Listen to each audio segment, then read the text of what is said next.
Good evening, everyone. The button says we're live. Welcome to Casual as Fuck, the gaming stream. So casual, we do like zero prep. Most of the time, we don't even play a game. And I don't really drink on stream anymore. So, yeah, it's pretty fucking casual in here. I think you have to change your bio to from angry drunk Canadian to just angry Canadian. Yeah, I know. Uh, I'm here with Craig Bragg. How you doing?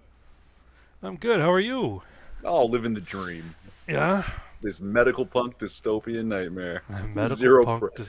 It's true. Zero prep. Zero bitches. Coincidence? Oh, Pox. Pox, Squid, good evening. Pox is Thanks. trying to convince me to get a tattoo. He says you should get like a flaming maple leaf, and I'm like, yeah, that'd be kind of cool. And then I thought of it. I'm like, I've gone 52 years without getting a tattoo. I don't think I'm gonna get a tattoo. Yeah, it's. See, if you already have them when Yeah, you're, 40 or 50, you can get more, but breaking breaking bad at 50 something. that's Breaking Bad, is it?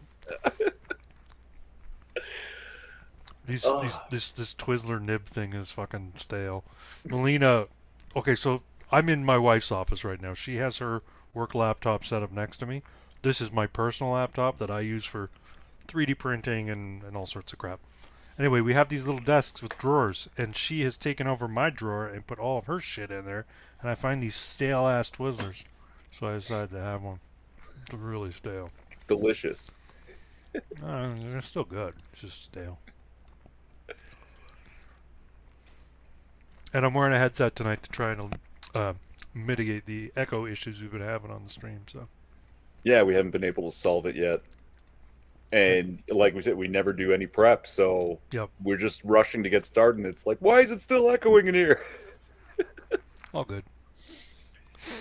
So, where to start? Well, there's lots of news. Lots of news. I did a YouTube video today uh, about Twitter. I don't know if you've watched it or not. I did. Yeah. Did you want to summarize quickly? Yeah. So basically, it's about what's going on at Twitter with all the layoffs and stuff like that, and how Musk put out a poll asking if they should reinstate Donald Trump, and it ended up being what 52 to 48 or something like that. It was like a 24-hour poll. And so now, officially, Trump's account has been reinstated on Twitter. But he has not yet tweeted. No, he is not. My guess is his first tweet will be to promote Truth Social. Yeah, yeah, why not, right? Like cross-platforming. Mm-hmm. And he'll probably continue to tweet, but really everything will be check out my profile, check out Truth Social, stuff like that. Hey Costin, hey Pox, hey Squid. And yet, Alex Jones, not back on the platform, at least No, for now. yeah, Uh, he made an unequivocal to a non-verified account. No, when she said bring back Alex Jones, whoever this person was, and he just came back. He just came back with no. And then people are shitting on him, saying, "Oh, I thought you were for free speech. You should bring him back." Yada yada yada. And he hasn't really commented since. He may have like made some sort of like statement regarding what the process is or whatever. I don't know. But in any event, Alex Jones came out and he said, "Hey, don't get mad at Elon Musk. He's doing the right thing, getting freedom back on Twitter. I'm not concerned. It's all good." You know, which is very gracious of the guy. Maybe he's just trying to curry favor with Musk. Who knows? But anyway, it'd be good if he came back. I don't think brains can melt so much with both of them coming back at the same time. yeah, yeah, not in the first 2 weeks of the takeover, Yeah, like that would. Yeah, and I'm sure it does have to do with like advertisers and such. Till he exactly. secures more smaller advertisers, right, that aren't gonna pitch a fit and whatever. But of course, I can't remember who was saying it. It would be nice to hear some kind of explanation from Musk rather than too bad, as he said to Viva Fry, right? Because who's the guy? Was it Gab a couple years ago that was saying, "Look, we're actually on these people's servers, like at probably Google or Amazon servers. So we are taking the steps they're making us take Mm, for now till we have our own servers and they can't cut us off. But we right, have to do it for now till we get it. right. And once they got their own servers, they yeah started letting it go. It was mostly literal Nazis, like literal white supremacists. Basically, it's 4chan with with profiles with usernames. Yeah, yeah, and so they complied as long as they absolutely had to, and no Mm, longer, right? But mm, they also stated publicly, we're going to fix this, right? mm. So, but maybe, yeah, maybe even saying, "Oh, I need to secure other advertisers before I can let Jones back on." He's or He's too much of a risk. Yeah, yeah, I or don't know. maybe it's wishful thinking on my part. It could be. I don't know. I imagine that ultimately Twitter's going to be something completely different in 6 months to a year. He wants to bring out longer form video sharing on Twitter. Basically, Yeah, make it another YouTube. I think the ultimate plan he said was to make it the hub for all social media. So basically, it would. I think he said he's going to call it X, and X is going to be like it's going to replace Facebook, Instagram, YouTube, Twitter. I mean, I think X is just a placeholder name. right. Yeah. Project X. But I don't know. I mean, like, Twitter is Twitter, Facebook is Facebook, YouTube is YouTube. Yep. Why blend it? Like, like you'll end up with all the Well, because bad parts of every platform rather than all the good parts. not if you fix all the shitty parts of YouTube. So, for instance, YouTube's a great platform, right? It's the go-to place to do video format and live streaming and that sort of thing, right? But it's got problems in the way it moderates and the way it operates. So if Musk can go in there and say, okay, all the bad things about YouTube, we're gonna emulate all the good things about YouTube, and that it's gonna be allow people to make high resolution video content.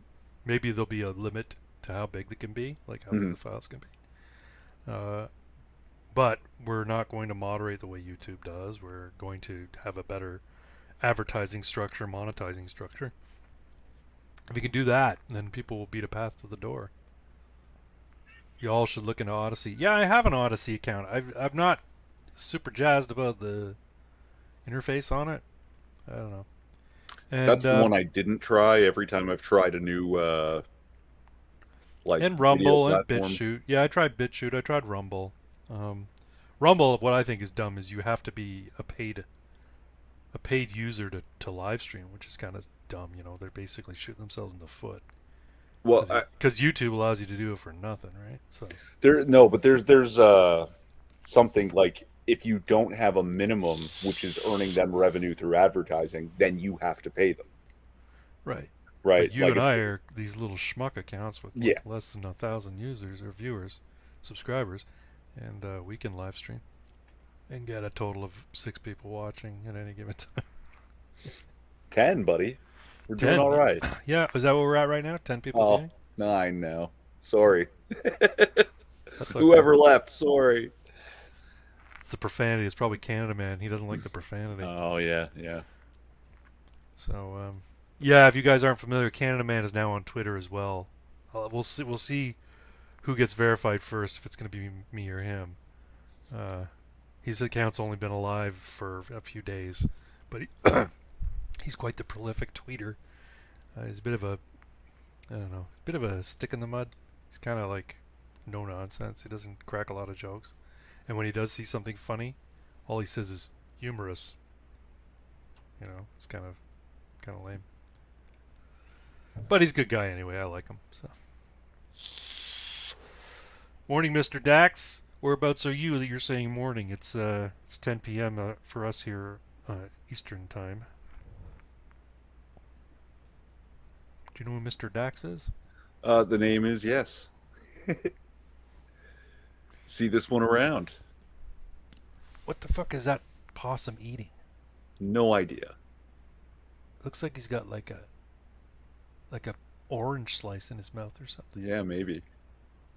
Oh no, it looks like it's like fucking babies' faces. No, I don't know what the hell that is. Yeah. What is that? What is that thing eating? Dax, I want to know.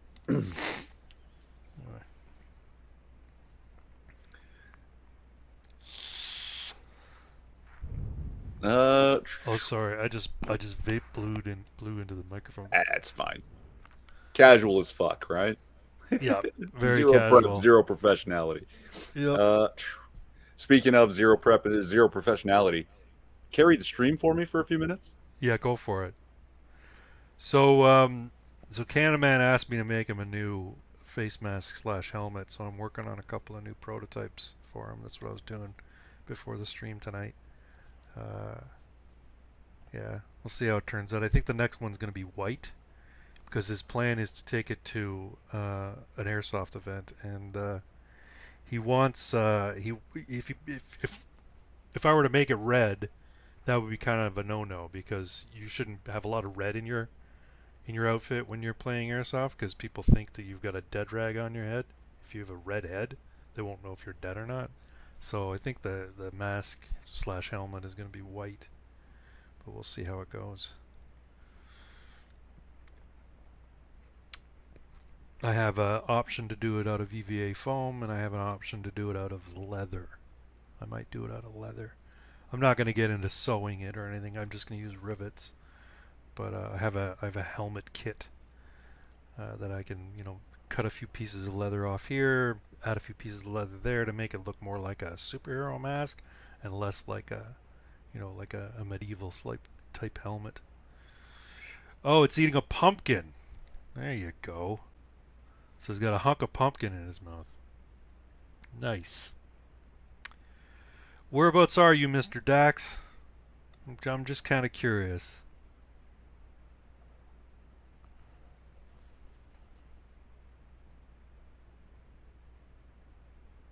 No answer, eh? So I've had a discussion back and forth with Pox Toxic earlier today about some of the irreverent bands of the 90s, I guess. I'm a big Bloodhound Gang fan. And he's saying that I should look at, what are they called? Psychotic Stick or something like that? Psycho Stick? Fuck, I gotta find it now.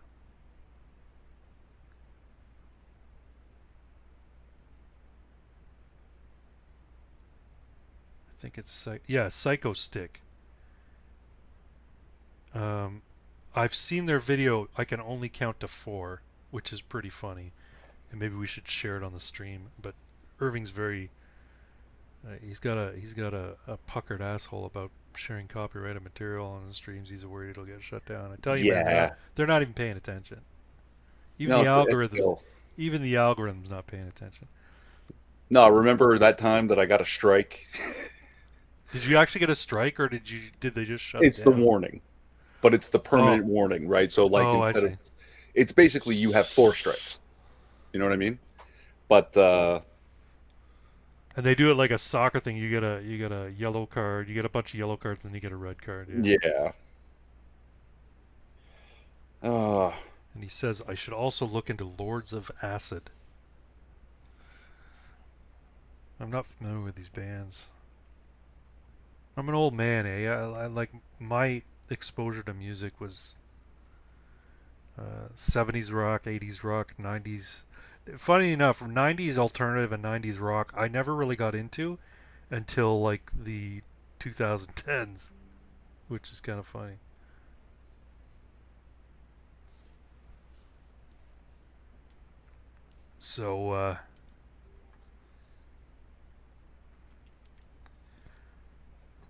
So yeah. What else we want to talk about tonight there, Irving? let's see. This is the one that's really. This whole thing has been bothering me. Uh, Health Canada wants to murder infants. Medical assistance in dying, euthanasia, is going to be extended to infants up to 12 months old, depending on their condition. So it wasn't enough that in Canada you can abort your baby middle of labor as long as you can find a doctor to perform the procedure. Yep. Now you can continue to have that abortion up to 12 months after the fact. It's insane. You see in a pattern here in the United States, they had they had people trying to pass legislation, and I think they even did, where people could have abortions up to dilation, basically. Um, and then people were talking about even after birth, they could, choose to end the life of a child. And now it's happening here in Canada. I think there's a pattern, right? They're trying to delete as many Western people as possible in Western countries, and then um, migrate as many developing nation people to these, highly industrialized, highly technological countries to basically turn them into slaves for corporations and the elite. See, they realize that the people who are living relatively well here in Canada and the United States, uh, they can't push them around. They can't subjugate them so much because we're used to a certain amount of freedom, right? And we're used to a certain amount of a certain level of comfort and a certain level of prosperity. Whereas these people in like India and Eritrea and Sri Lanka and some of the developing nations around the world, they just want a place where they can, that they aren't at risk of being shot by a warlord, or they just want to be able to have a chance to make a little bit of extra money and live in a decent house that has indoor plumbing and heating, and yeah, they're willing to suffer if it means they can come to Canada, the United States. So while they want to murder babies here in Canada, uh, they want to bring in 500 million. Is it 500 million or 500,000? 500,000 annually 500,000 annually for forever. indefinite number of years. In a country where the population is just a little over 30 million. You know, uh, raising it by that amount every year, it's going to bankrupt the system. But they don't care because they'll never be affected, right? Anyway, yeah, it's insane. This whole, it's like a death cult in the West, where it's like it's time for the people who have, you know, historically been prosperous to just basically die and let the people who are in the developing nations, because it costs too much money to go and build up those nations. Just move them all here, and let's encourage the death of the people who are already here. Great replacement, says Ben Felsen. Yeah. Yeah. Of course, if you call it that, it's a conspiracy theory. It's not a conspiracy theory, and it's not like the people on the right who are opposing it came up with the term. This is people who are proposing it, you know, who've used the term the Great Replacement. They're fully on board with replacing, you know, people of European heritage in North America than in Western countries. They're fully on board with it. Uh, and they don't think that they're going to be, well, yeah, okay, I might be an indigenous Brit, but I have the right politics, so they're not going to try and delete me. Yeah, they will. They will.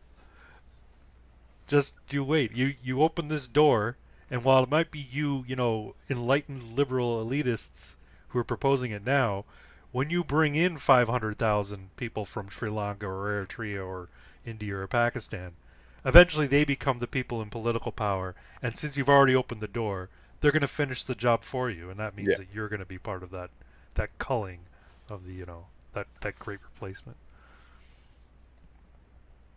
No, and they talk about how, we don't have the birth rates to, keep the population up, keep the economy going. We need to bring in skilled people, but we don't bring in skilled people. No.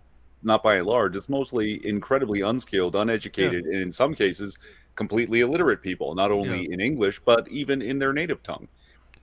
And then they're all competing for the same entry level jobs because that's all they can get. Yeah. And then they're all competing for the same entry level housing, Mm-hmm. which drives up the cost of that housing, Mm-hmm. and then that's it. Yep, it's true. Hey, C-Mac, good to see you. C-Mac's in Kingston. You and I were talking about making a trip to Kingston one time. We haven't been Yeah, out. We haven't gotten together in a while. Maybe when I get back from Antigua in the new year, after I get back from Antigua and then back from Virginia, we'll take a road trip. We'll go up to Kingston. Maybe we'll yeah. pop by and see C-Mac. We'll go like grab lunch somewhere if C-Mac is down for that.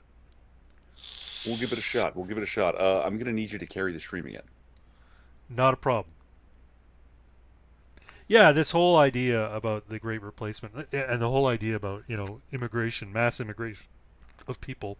Now, Irving was saying it's mostly unskilled illiterates. I don't know that that's necessarily true. I think in the cases of refugees, when, some tragedies happened overseas and like, oh, we need to help these people out because they've all been displaced. Okay, fine. Refugees, you might get you know, a proportion, a large proportion of them being less skilled, less literate, less educated. But in terms of people who are applying for, residency here, a lot of times it's the merchant class, it's working class, it's even professional class. And one of the issues is we have a spate of people who have, professional pedigree in their home country, but for whatever reason they're not being allowed to practice whatever profession they have there here, and it takes them years to ever get credentialed here, and it's doctors and other professionals. But you know, there should be something in place for people who are educated. I get that, but no, the idea that we need to import people because we're not having enough kids, which may very well be true. Uh, that's not the only solution. As a matter of fact, it's an idiotic solution. Why not do what Hungary did and just said, okay, here, we want Hungary to be populated by Hungarians, so we're going to give you basically an incentive in terms of tax breaks if you stay married and have more than so many kids, so that your birth rates go up. If you incentivize people to have kids, if you make it more affordable for them to have kids, they will. Uh, Costin says Blair White put a video on euthanasia in Canada out today. Oh, I'll have to check it out. Um, CMAC says it's the UN Migration Pact. Yeah, and the UN Migration Pact. Also, if you guys are following the G20 summit stuff, what's come out of there recently is all of the nations in the G20. Is it G20 or G7? Anyway, I don't know. All of them have been saying that they're going to get on board with a digital passport for vaccine status. So basically, what they put in place here in Canada with the ArriveCan, which has currently been mothballed, which is going to come back with a vengeance because all these other nations are getting on board with it, is going to be the case, throughout all of Europe, throughout North America. If you want to travel anywhere outside your borders and then eventually inside your borders, you're going to need to show proof of vaccination of any number of myriad of diseases. There's going to be some virus that pops up in the next year or so. They're going to say, this is worse than COVID. Well, COVID was pretty mild, so just about anything's going to be worse than COVID. Anyway, your boy Leroy, yeah, replacing on a macro scale. Yep. Pox Talk said, oh shit, Leroy in the chat. Sorry, I can't bring up the chat because I'm not in control of StreamYard. It'll be Irving. Irving is dealing with some issues at home. I think he's got explosive diarrhea or something, and that's why he has to keep getting away from the camera. But anyway, so I think Hungary's on the right track. It'll be years before you'll know if it made a difference, but I imagine they're keeping pretty close track of their birth rates. Does anybody in the chat know how that program that's been put in place by what's Hungary's guy's name? Viktor Orban? Is that his name? Viktor Orban, yeah. Does anybody know what this program they put in place, what the current results are? The preliminary results are of that program? Are they seeing more people having babies? Are they seeing more people staying married?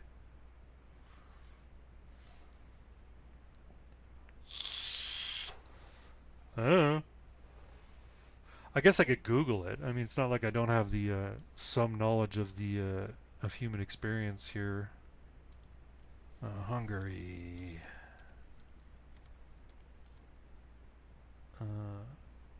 Child incentive.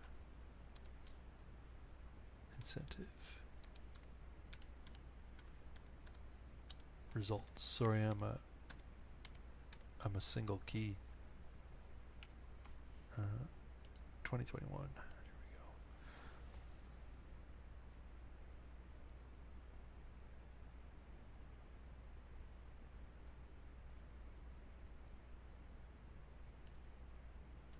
Hungry Child Incentive Results 2021. 2022. In 2021, the ceiling for the child care benefit was set at HUF 234. That's Hungarian dollars. Roughly 640 per month if the minimum wage for.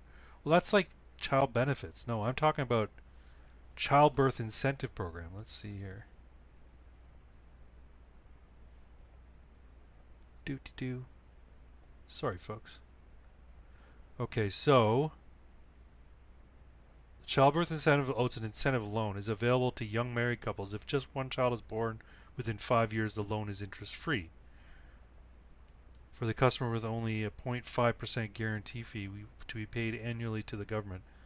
To be eligible for the loan, wife must be younger than 41, and at least one of the applicants must prove a minimum 3-year continuous Social Security insurance history, meaning you have to be employed.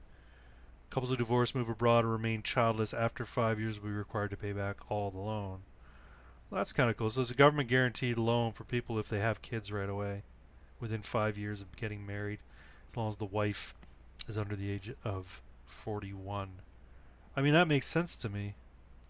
And then, of course, it doesn't have a minimum on the men because men can, make babies all the way up until, they're dead, pretty much. Orban, Mr. Dax is Orban. He's a naughty boy of EU, which is a good thing. Yeah, anybody who sticks their nose or thumbs their nose at the EU is okay in my book. That's why I was a fan of Nigel Farage, because he was a total pain in their ass at every opportunity. I don't know what his ultimate goals are now that Brexit supposedly happened. I guess he's still fighting for it because it was sort of a slow rollout and an incomplete rollout, but who knows? I think we might have to. Oh, excuse me. Sorry for yawning. I think we might have to call the stream early tonight, folks. I think Irving's got some stuff going on right now that may prevent us from keeping things going. But I'll keep talking until he comes back and tells me otherwise. What's everyone playing? Anyone playing any good games?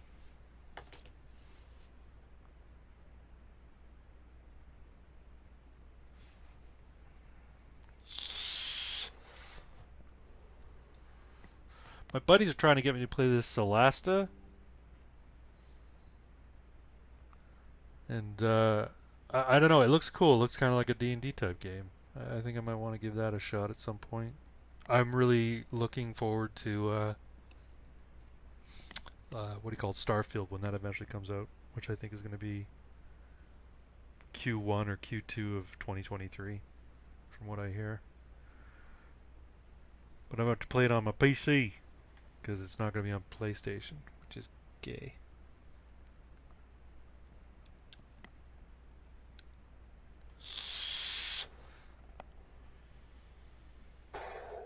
Oh, No Man's Sky is so much fun. Are you okay, Irving? Everything all right?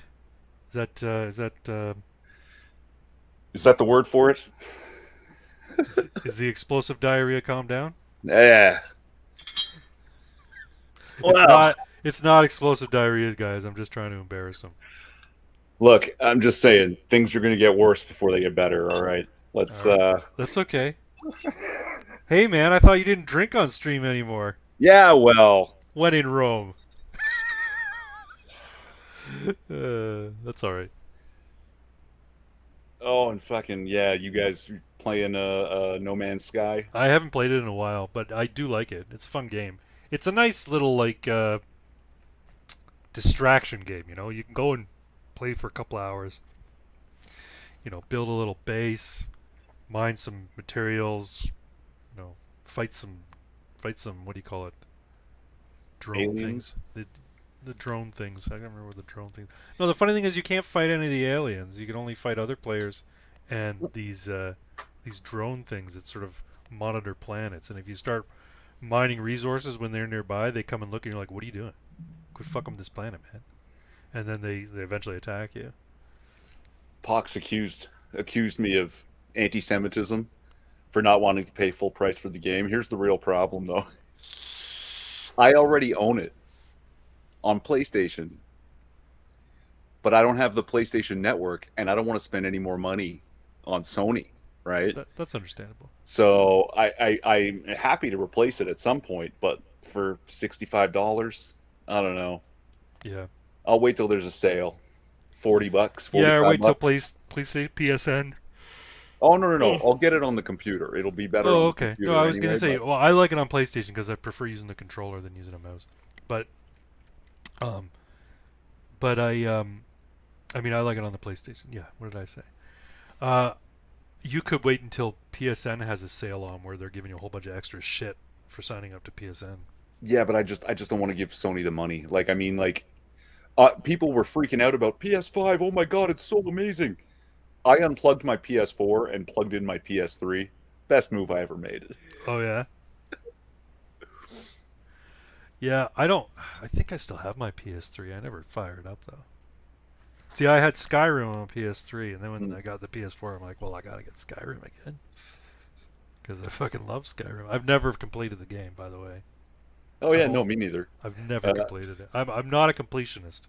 I'm an altaholic. I'll make a new character every fucking day if I want, but I'll never complete the entire quest. yeah, I would literally play a game that was just the character creation game as I long as it know. had more and more and more add-ons and like, yeah, like Well, more creative stuff. that's what was so cool about City of Heroes, man.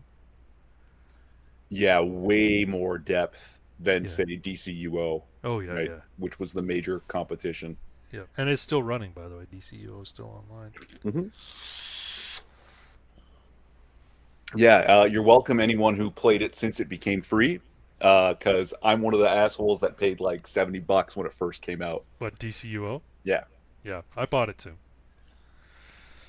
I think I did anyway, or I got it. I got it when it was on sale. Actually, it was on sale on the PlayStation Store, and I had a PlayStation like Plus membership, so I got it for like a song, or I might even got it for free for having PS Plus.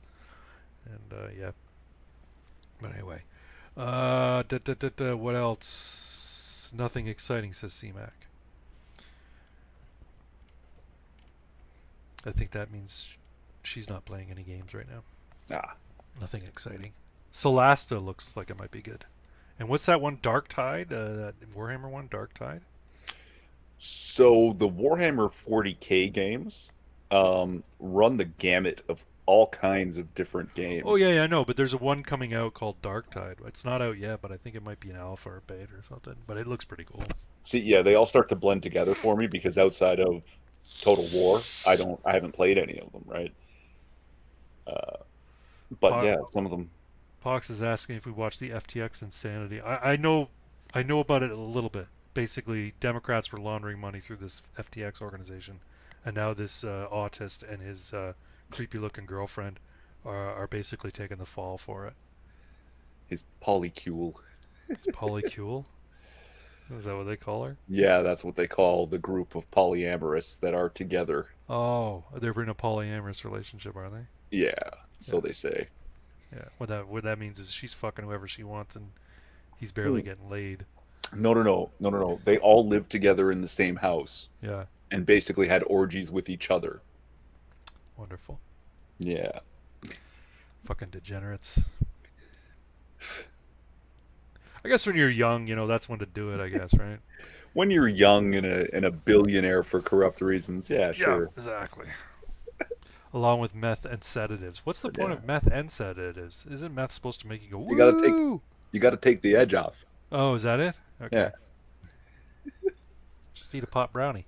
Like lithium to get fucked up and then ether to level you out again. Fuck. Hey, anybody in the chat who follows me on Twitter at Real Crag Bragg, CraggBragg, should also follow my alter ego. No, he's not my alter ego. He's a completely separate individual. At Real Canada underscore man. He's Canada's greatest superhero. Look, all I'm saying is I've never seen Canada Man and Greg Wycliffe in the same room together. Have It's you? true. I have a feeling they're the same. Fucking love that. I have a feeling they're the same person. It's true. I was saying to the chat when you disappeared briefly that Canada Man asked me to work on a new mask.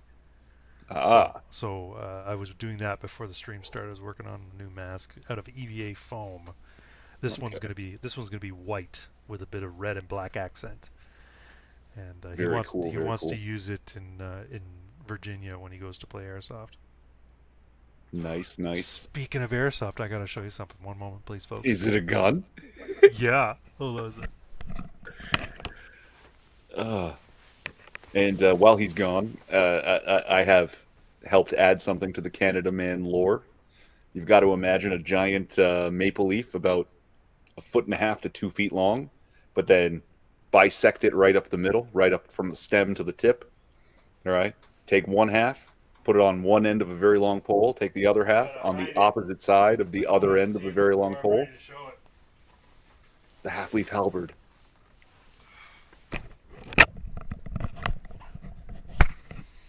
And he's back. I am back. My my gun cabinet is right next door.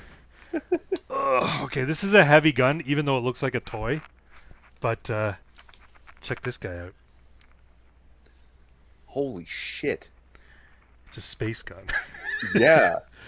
It's called the CSI Cool Summer Incorporated X Star XR5. It's meant to look like a space gun, and it's pretty cool. I put the red dot on it, put my tracer unit on the front. But it looks kind of orange in the stream, but it's actually a deep red. It seems to come out red on the Oh, does it? YouTube. Okay. So When yeah. I'm seeing it on my screen, it looks kind of orange. So it might just be my color balance. Anyway, so yeah. So this is my new gun. Unfortunately, I will not be taking this, or Canada Man won't be. This is going to be Canada Man's gun. Oh fuck yeah. So because it's red, so I'm going to replace these black Picatinny rails with white ones. I'm going to put a little white maple leaf right there. Maybe add some white to the riser here, Mm-hmm. Mm-hmm. cheek riser, and yeah. So that's my new acquisition. I bought it from a company in the United States, and I had to go to the border to get it. I think I told this story last week. I'm not sure. No. Didn't I? You would have shown it. I might have. You're right. You're right. So yeah, no, I had to go to the border to pick it up because couldn't really find it here in Canada at a reasonable price. So I ordered it from a company in Georgia, and they shipped it within like days to my mailing address in the United States. I went and picked it up, and then when I bring it across the border, they said, "Do you have anything to declare? What are you bringing back today?" And I was, "I got some leather goods. I got a book. I got an airsoft gun." And I'm like, "Yeah." Do you know the FPS on that airsoft gun? I think it's about 350, 350, 360. Okay. What's the value of your goods? All that sort of stuff, right? So I Yeah. had to pay HSD/duty on it, and they made me pull over to secondary inspection so they could check out my gun and make sure it was okay. And while I'm there, uh, they're I'm talking to a guy who's like a CBS or CBSA agent, and he's like, "Oh yeah, I play airsoft too." And we started talking about airsoft, and then in the middle of the conversation, an alarm goes off at the gates at the checkpoint, right? And he just stops talking, gets in his SUV, and fucking rolls down the 401 or the 40 whatever it was, whatever the highway was, and QEW 403. And he goes and chases this guy down. I'm like, what the fuck? And so they brought him back. I guess he was told to go to secondary inspection, and he just fucking went on anyway. So so he slowed me up. This guy who tried to run the system, and yeah, I ended up standing there for an extra 20 minutes, and then eventually they came out. Okay, so you're good to go. I'm like, all right, thanks. So You didn't set off any alarms. Just go. yeah, Yeah, you didn't try and run. You went right there. So anyway, Oh, God, my fucking hair. It's all right. yeah, my hair's a bit of a mess. I gotta get it cut tomorrow. How much you pay for a haircut? Depends. Where you when you go and get a cut as opposed to cutting it yourself? How much do you pay typically? I think the actual bill is like 28, but Yeah, then I you tip. always tip. Yeah. Well, I mean, she's like a hot older lady, and she really seems to like me. So Oh, that's nice. yeah, I go to a place that's run by a bunch of Iranians, and it's like 28, $30 or whatever, right? And I'm like, haircuts used to be $12, like maybe 15, depending on where you went. But I remember going and getting a haircut for $12 for the longest time. Then all of a sudden, boom, it jumped up to like 30. And I'm like, what the hell? yeah. Like if you find a proper barber, Yeah, you can probably get a fairly inexpensive, like a cheaper haircut, but you'll yeah, be in yeah, and yeah, out in like 9 minutes. yeah. There Because will he's be using no small talk. yeah, Yeah, it's just clippers, and you're done. You say number two on the back, an inch off the top. That's yeah. what I typically do. Number two on the back and sides, tapered with about an inch off top, and boom, But it's yeah, done. no, I go to the salon where the hot ladies work, and yeah, I'm sitting in the chair for like almost half an hour while they just chat about like their kids or whatever. And it's like, all right, that's fine. Keep touching me.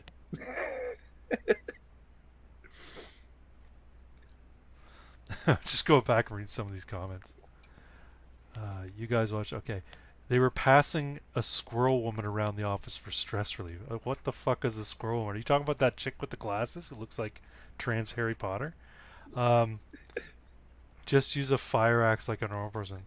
While Ben. you were getting your gun, I was Oh. describing to them the half leaf halberd, my Oh yes. contribution to the lore. Yeah. Just use a fire axe like a normal person. But hey, let me defend it. Think about it. Think about the shape of a maple leaf cut in half. It is a halberd. It's got a stabber, a slasher, and a hook. It's a fucking halberd. Yeah. True enough.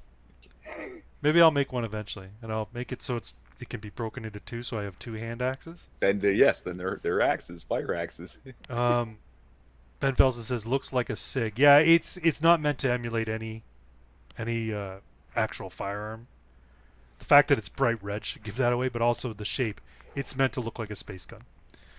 It's got a nice big long Picatinny rail on the bottom, a couple on the side, one on the top. I wish the one on the top went the whole length of the gun, but it doesn't, sadly. Yeah, like it really does make me think like, ooh, like no name brand sci-fi gun, Yeah, yeah. right? Like yeah, which is great Actually, 'cause it's a this gun, good job. this gun is the casing of it, like the upper and lower shroud of everything, is what Elon Musk used with the Boring Company to make his flamethrower. Oh, Yeah, because I was looking at the flamethrower, I'm like, that's a fucking CSI Star XR5, except it's shooting flames.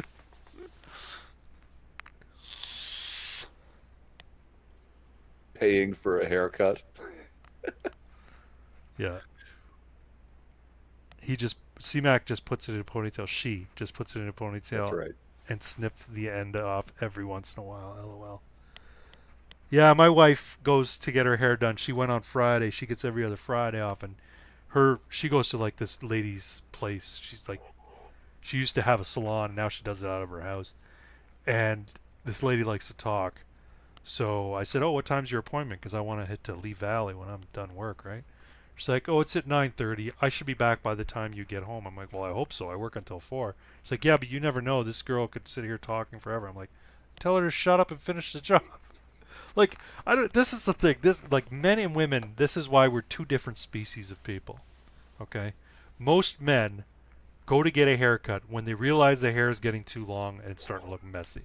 Okay, Yeah. they go and get their hair cut. They're in and out in 20 minutes. The most they might talk about is sports because they have the soccer game going on at this Iranian place. Okay, um, women will do it an all-day thing, and they'll sit there and they'll, I don't know, solve the world's problems because they're talking constantly, and it'll be like hours. And plus, they spend a fortune to do it. I'm like, haircut shouldn't cost you more than $30. So there is some argument that the salon for ladies is basically like the men's club, I right? guess. That you don't pay a monthly membership, but you go there to hang out.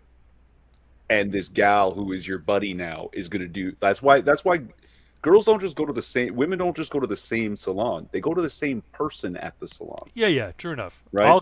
I'll take whatever chair's free when I go to my barber shop, Yeah, and I don't care who's cutting my hair because my haircut's damn simple. But I guess my point is that like uh, when Melina goes to get her hair, like she just went to get her hair cut, and her hair looked fine. Like I'm like, why are you getting your hair cut? It looks fine. It's like, no, no, no, it needs to be done. I'm like, your hair looks nice. Like why? She's like, no, I haven't had it cut in like 2 months or a month and a half or whatever. I'm like, all right, whatever. I mean, it came back looking nice too, but I'm like I need a haircut because the little tufts at the side of my ears are like starting to curl up, and there's no managing them. So I need a haircut. yeah, Hers, it's long anyway, and it looks nice. But anyway, no, they gotta get rid of the split ends and blah blah blah blah blah. Cost of 30, CMAC 40. Yeah. Some women pay like hundreds of dollars to get their hair done every yeah. fucking month and a half. It seems insane to me, but if they're willing to pay it, they're willing to pay it. That's their business. It's her money. She can do what she wants. But I'm just like, how can it take you hours to go and get your hair done? And it's not like she's like, I think she might get some coloring touch-ups, right, just at her roots or whatever. Yeah. But it's not like she's getting a perm and doing all sorts of crazy shit to her hair. It's essentially a cut. I don't even think they wash it. They're not even doing a wash. They Yeah, probably yeah. wash it if they put color in, but because they have to rinse it out, right? But yeah, I'm like, I feel weird when the guy says, "Do you want some product in your hair?" And I'm like, "Yeah, okay." I normally don't do it because right after I get my hair cut, I come That's home and I have a shower, and then I put product in my hair if I want to. See, but that's another reason that I go have a lady do it at a salon, right? Because she's gonna be like putting her fingers in my hair, and then she's gonna be like, "You want some product?" And she'll put it in my hair. I'm like, all right. It feels nice. It's like a head Also, massage. here's the thing: you get a dude to cut your hair, he's just gonna be effective. Yep. You get a woman to cut your hair, she's gonna try and make you as handsome as she can. Like she's gonna look at you and go, "Would I fuck that haircut?" Right? You understand? So I, Yeah, I yeah, get yeah, I yeah. tend to get the better haircut Fair from enough. from the woman. But then you go home, you have a few drinks, you go to bed, you wake up, and your hair looks like a mess. So you're never gonna make it look like the way it was when you walked out of the barber shop, out of the salon. Oh, I've got this one photo of the best haircut I ever had, and now I can't find that lady anymore. The salon shut down during COVID. It's gone forever. But you have the photo, Yeah, so you could take it to another no one's hairdresser been and able to say, recreate it. I "Redo literally this." do. I show them the photo, and I'm like, "See this? Can you do this?" They're like, "Oh yeah," and then they don't do it. I just got my hair cut in 2020, says Costin. So you haven't cut your hair in a while. I get it. I was cutting my own hair for a while when during the COVID lockdowns. I just would get clippers and just Yeah. fucking buzz it almost completely.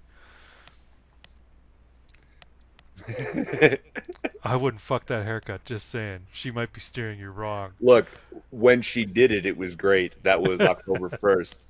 It is now, yeah, like just getting a little floofy. I haven't done anything with it. Like, you got to understand, my idea of hair care is I get out of the shower and then I put on a hat Yep. to keep it in shape so that it doesn't stand all up because it will, because it's terrible. Yep. I'm the same way. And I don't normally wear it. Like when I'll let you all in on a little secret. I don't shower every day. I work from home, so a lot of times I just roll out of bed, throw on some clothes, and sit down at my computer and start working. So I shower twice a week, 3 times a week, maybe. So my hair is constantly under a hat because I get out of bed, and I got bed head. But when I have a shower and I wash it, and I don't put on the hat for hours, I'm like, I'm gonna, it's styled, it's combed, you know what I mean? And then, I fall asleep on the couch, I wake up with bed head, and then it's hat again forever. I'm rocking a Hitler undercut. So it's like long on top, but like really short underneath. Wow. Stalemate. Stalemate How IB. how are you? Oh, I don't know these people, but it's this been is your stream, so. so Stalemate and I met on Mines a long time ago. And yeah, I have not seen Stalemate in quite some time. It's good to see you. It's been too long. Yeah, yeah, like from the original. Like this is I knew Stalemate before I knew you, Craig. That's going back a while then. Yeah. Well, good of you to join Stalemate. So what does the IB stand for? Irritable bowels? No idea. But no. So on mines, I was getting more and more followers by posting chess puzzles. I don't know why, what compelled me. I just found cool chess puzzles, and if I solved it, I would post it on mines. And people started following me. There you go. I'm So I sorry to think, hear that, Stalemate. My mother.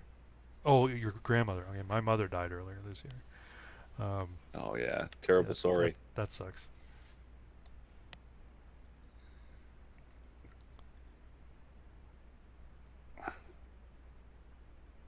Just gonna play a game tonight, Irving? Probably not. Okay. If you didn't come back, I was probably gonna load something up, but then I realized I can't present because Oh yeah, because I wasn't you here. need But you need to give me the power.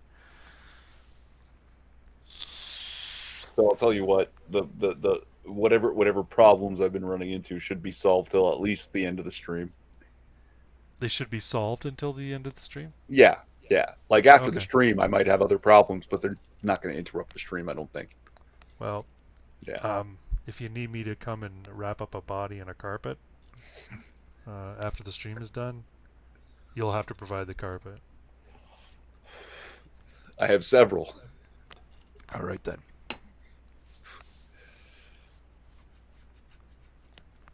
That's how I started talking to Irving. LOL. The chess puzzles, yeah.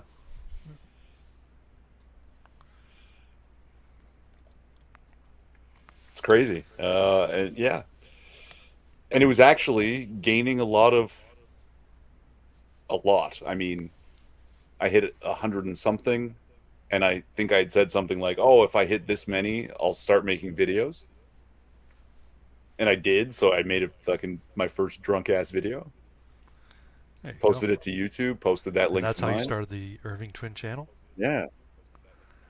I don't remember how you and I met. What was it like? Did I just like comment on one of your videos and you comment on one of mine? You I don't you remember.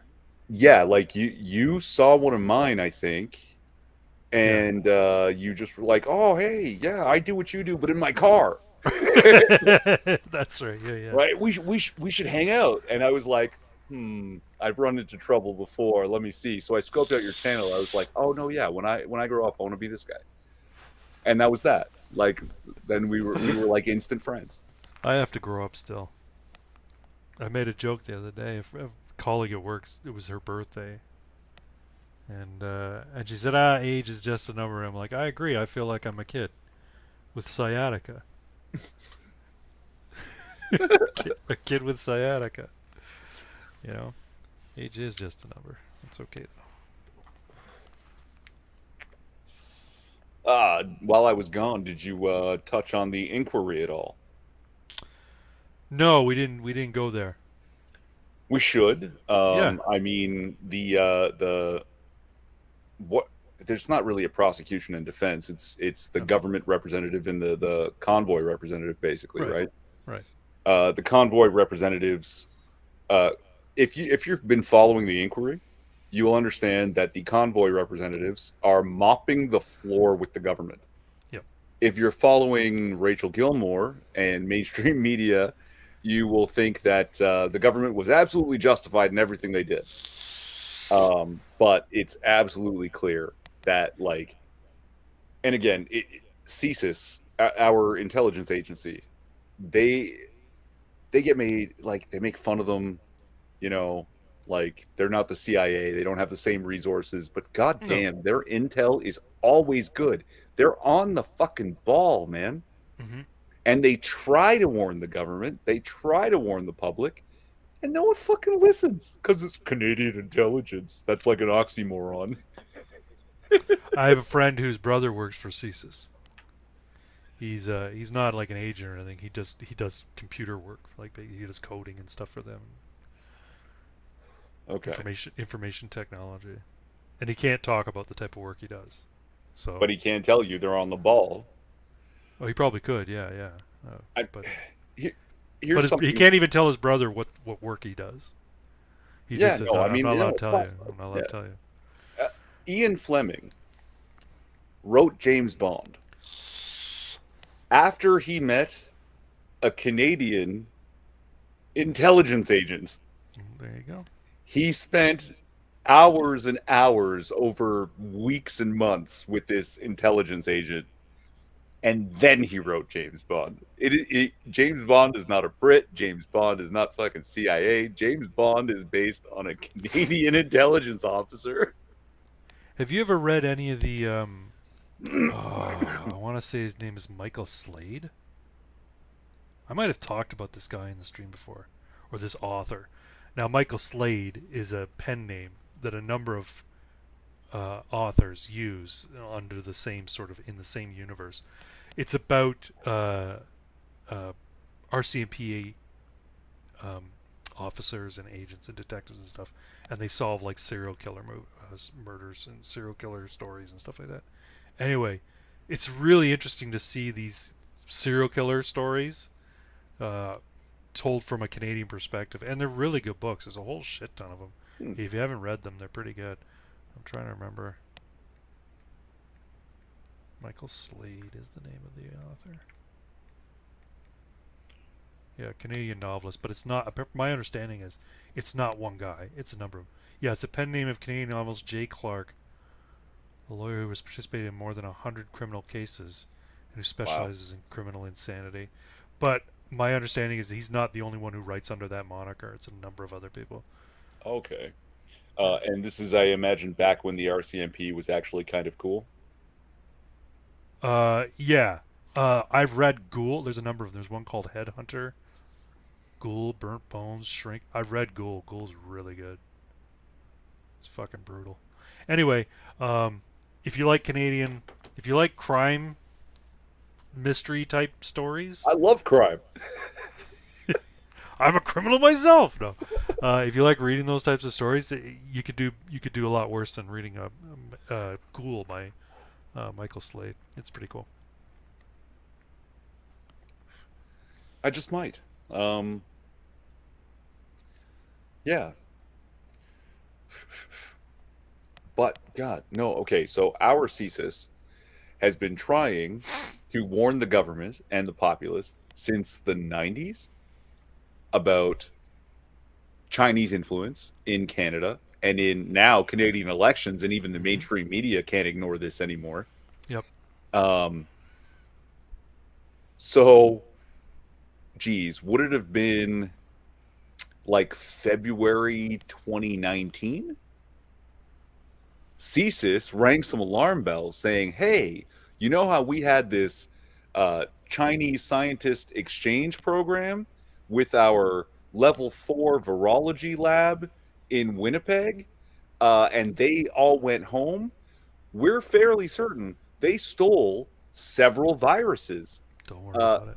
a dengue virus, an Ebola virus, and some novel coronavirus. And then, yeah, end of 19, beginning of 2020, global fucking pandemic. Yep. It's Canada's fault. Like, it's the corrupt Canadian government's fault because we have every reason to believe at this point, with Justin Trudeau refusing to disclose the papers from that level 4 lab, even though he's been ordered by the courts 4 times to do so, that the government knew that those Chinese agents left with those viruses. So don't we have a Freedom of Information Act type of situation going on here in Canada where we can But say we want this information out there? but we have no system to hold the people in power accountable, No, we don't. right? That's why. So all they have to do is say nope, and nothing bad will happen to them. No, it's crazy. You're expected to vote them out. It's almost like they're using the notwithstanding clause when it comes to intelligence, like constantly. Um, oh, Quippers United is here. Hello, Jack, Jack Gunskis, Quippers United. Jack, I'd love to come back on the Quippers United live stream at some point. So, Oh, and I should apologize because I was very drunk trying to send him a link to my uh was it Rumble, because they want they're moving to Rumble oh, because are they're they? starting to hate Okay. YouTube, Yeah. and they definitely, yes, definitely, if you do follow the Quippers and Jack Gunsky and the crew there, and you want to play their games, they are working on. Geez, I hope he's still here. Is it Rumble or yeah, Rumble's the one that does the live streaming, right? Yeah.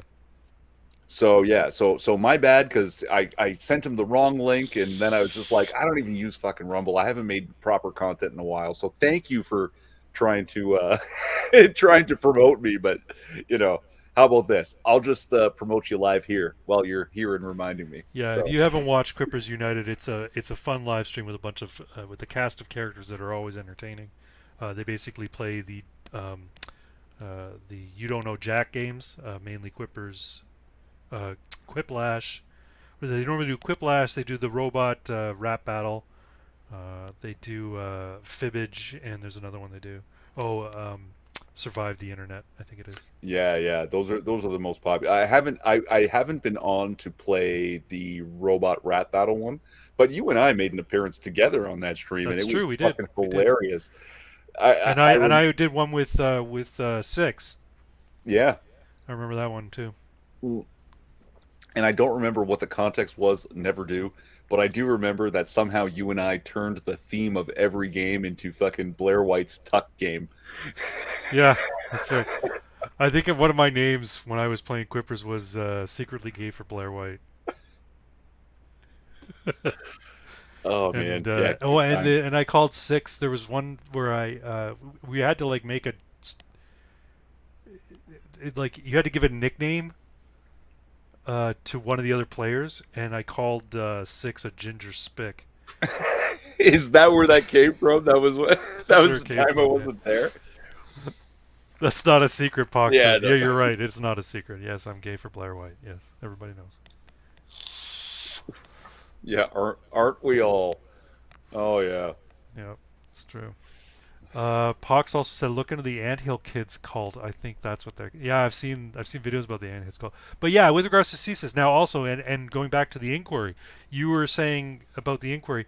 CSIS basically came out and said, in order to invoke the Emergencies Act under the pretenses, CSIS has to say yes, this rises to the level of emergency. They did an assessment, and they said no, this is not rise to the level of emergency necessary to invoke the Emergencies Act. I don't know if they need to, Well, it's part of the process, I guess. but they no, like it's not like they need CSIS's approval. It's the government says this meets the standard, and CSIS disagreed, right? Like Right. it was that simple. That CSIS said, based on our intelligence, which we know since the '90s and earlier is very good. Yeah. Uh, it doesn't. Like there's no threat to the sovereignty of the nation. There's no threat to the territory. There's no threat to the security of the peoples at large. Hmm. So we would say no. And the government just said, well, we don't care what you say, like they said with a Our warning. definition of emergency doesn't is different from your definition of emergency. Yeah, and Yeah. just went ahead and did it anyway. But basically, CSIS is like, yeah, no, we did not see what they said they see, Yeah. right? So I don't think the government is like beholden to CSIS for the Emergency Measures Act, but it's very clear that basically Well, nobody agrees. no.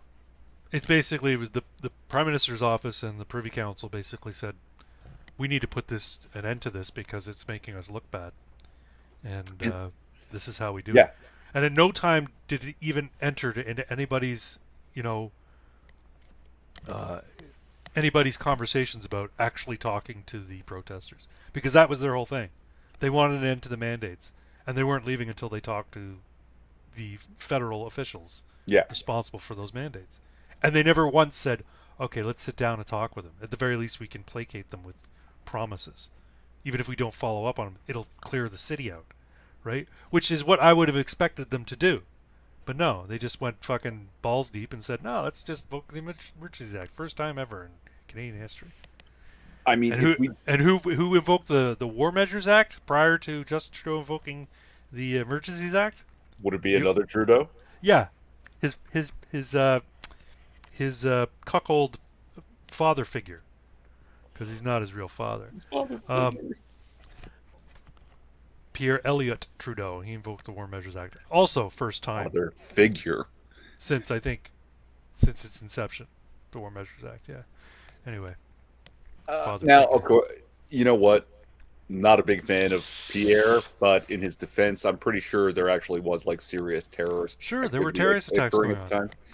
Yeah, Absolutely, yeah, I mean yeah. that might be a better justification for sure, right? Sure. But bouncy castles causing terror to the citizens of Ottawa, I don't think is the same thing. Is No, it degrees of the same thing? no. No. Does not rise to the level of an emergency. Not at all. No, it is what it is.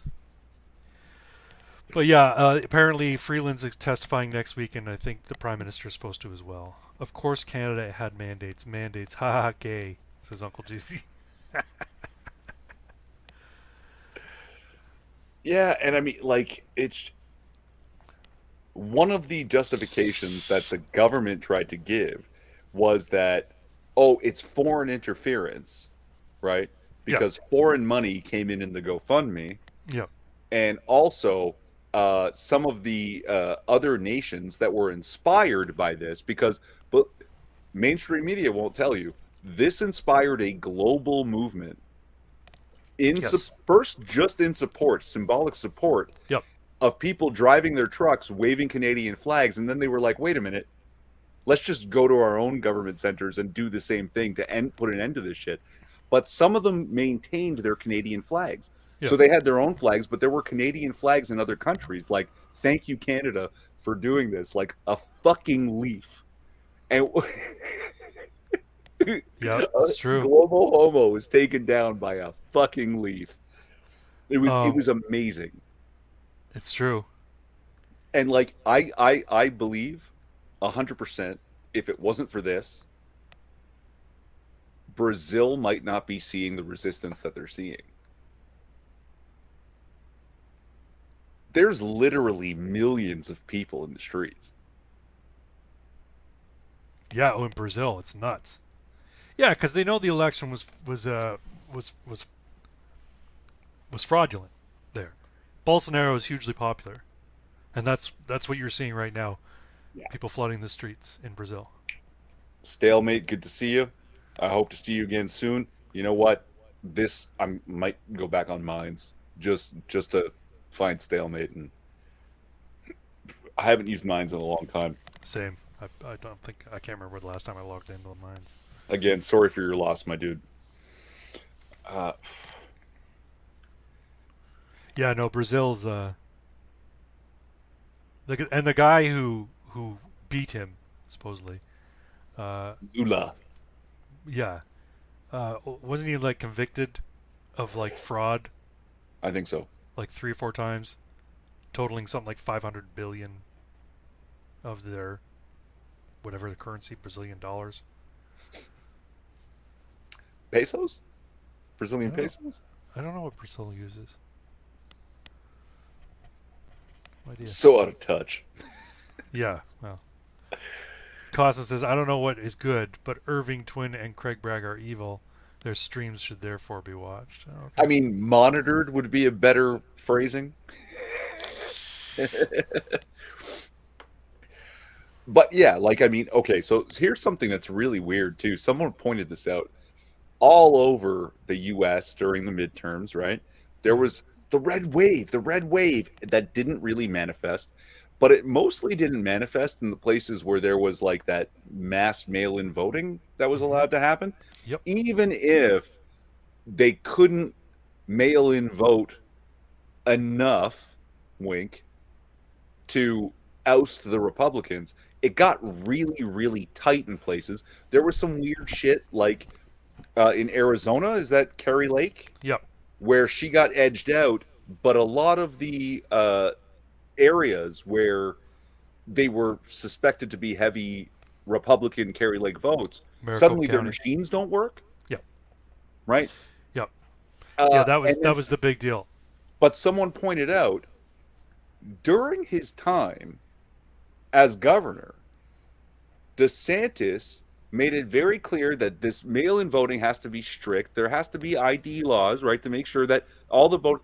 They basically made it not difficult to vote, difficult to cheat Yeah, in the vote, and he won 60-40, yeah, right? And all these other places where they were expecting a red wave based on the polls, they were either eked out or eked in. yeah. And it's like, holy shit. Well, did you notice that Lauren Boebert? I think she's in. I want to say Colorado. Lauren Boebert. Lauren Boebert was up for re-election. She's a junior congressperson, senator, or House. I don't remember.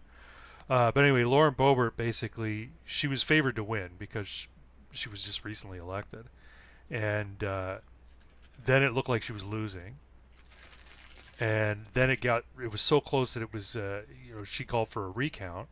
So I guess in the case of in some states if nobody reaches 50%, like if they're 49 something, there's automatically a recount. Right.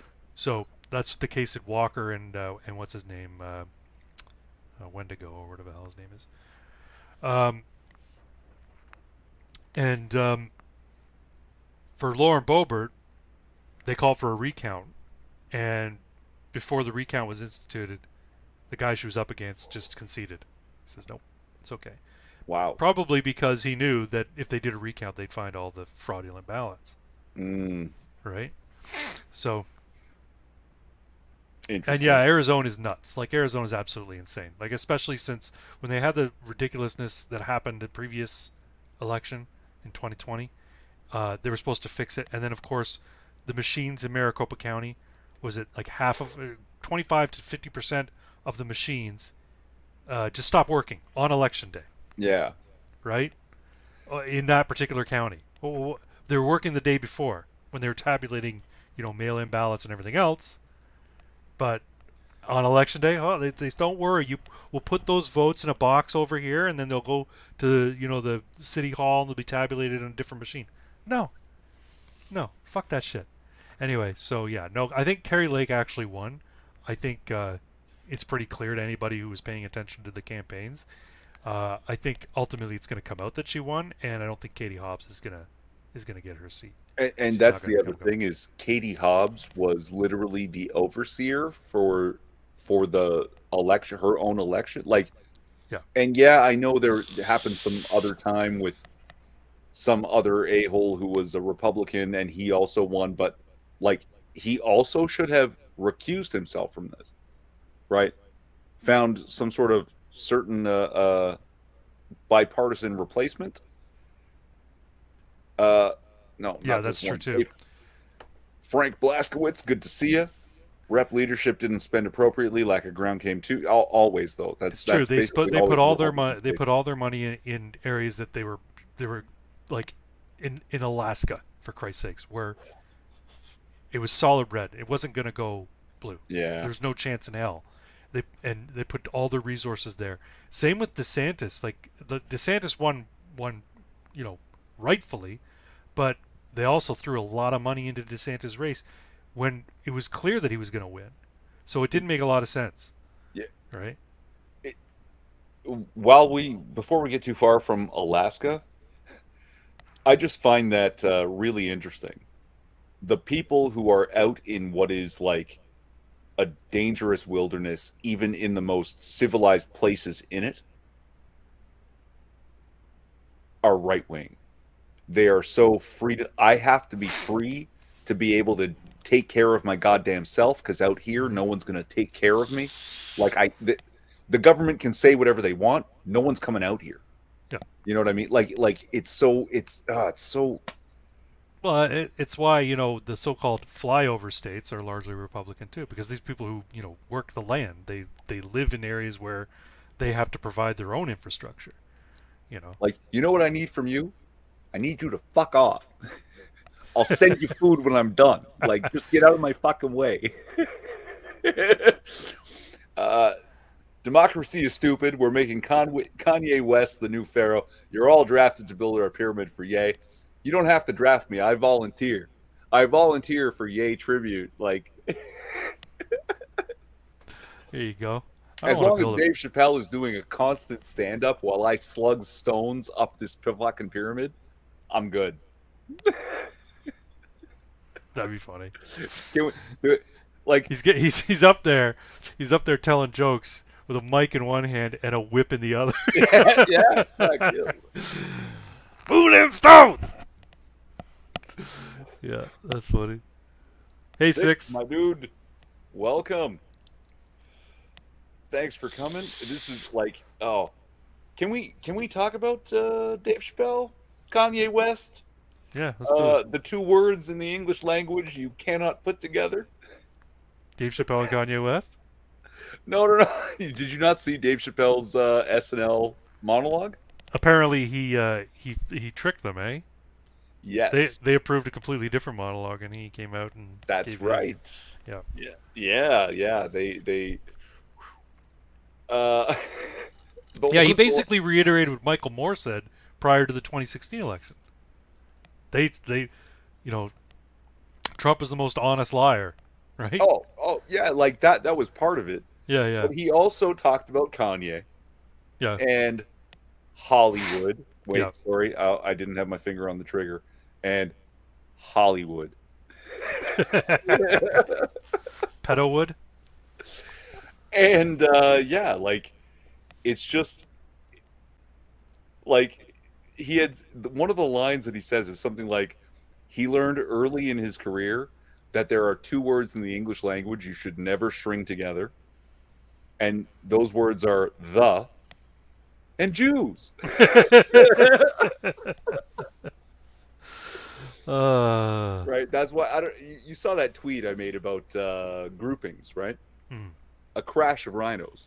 yep, I stole it from Dave Chappelle, right. right? That he said, look, it's about perception in Hollywood. It's always about perception.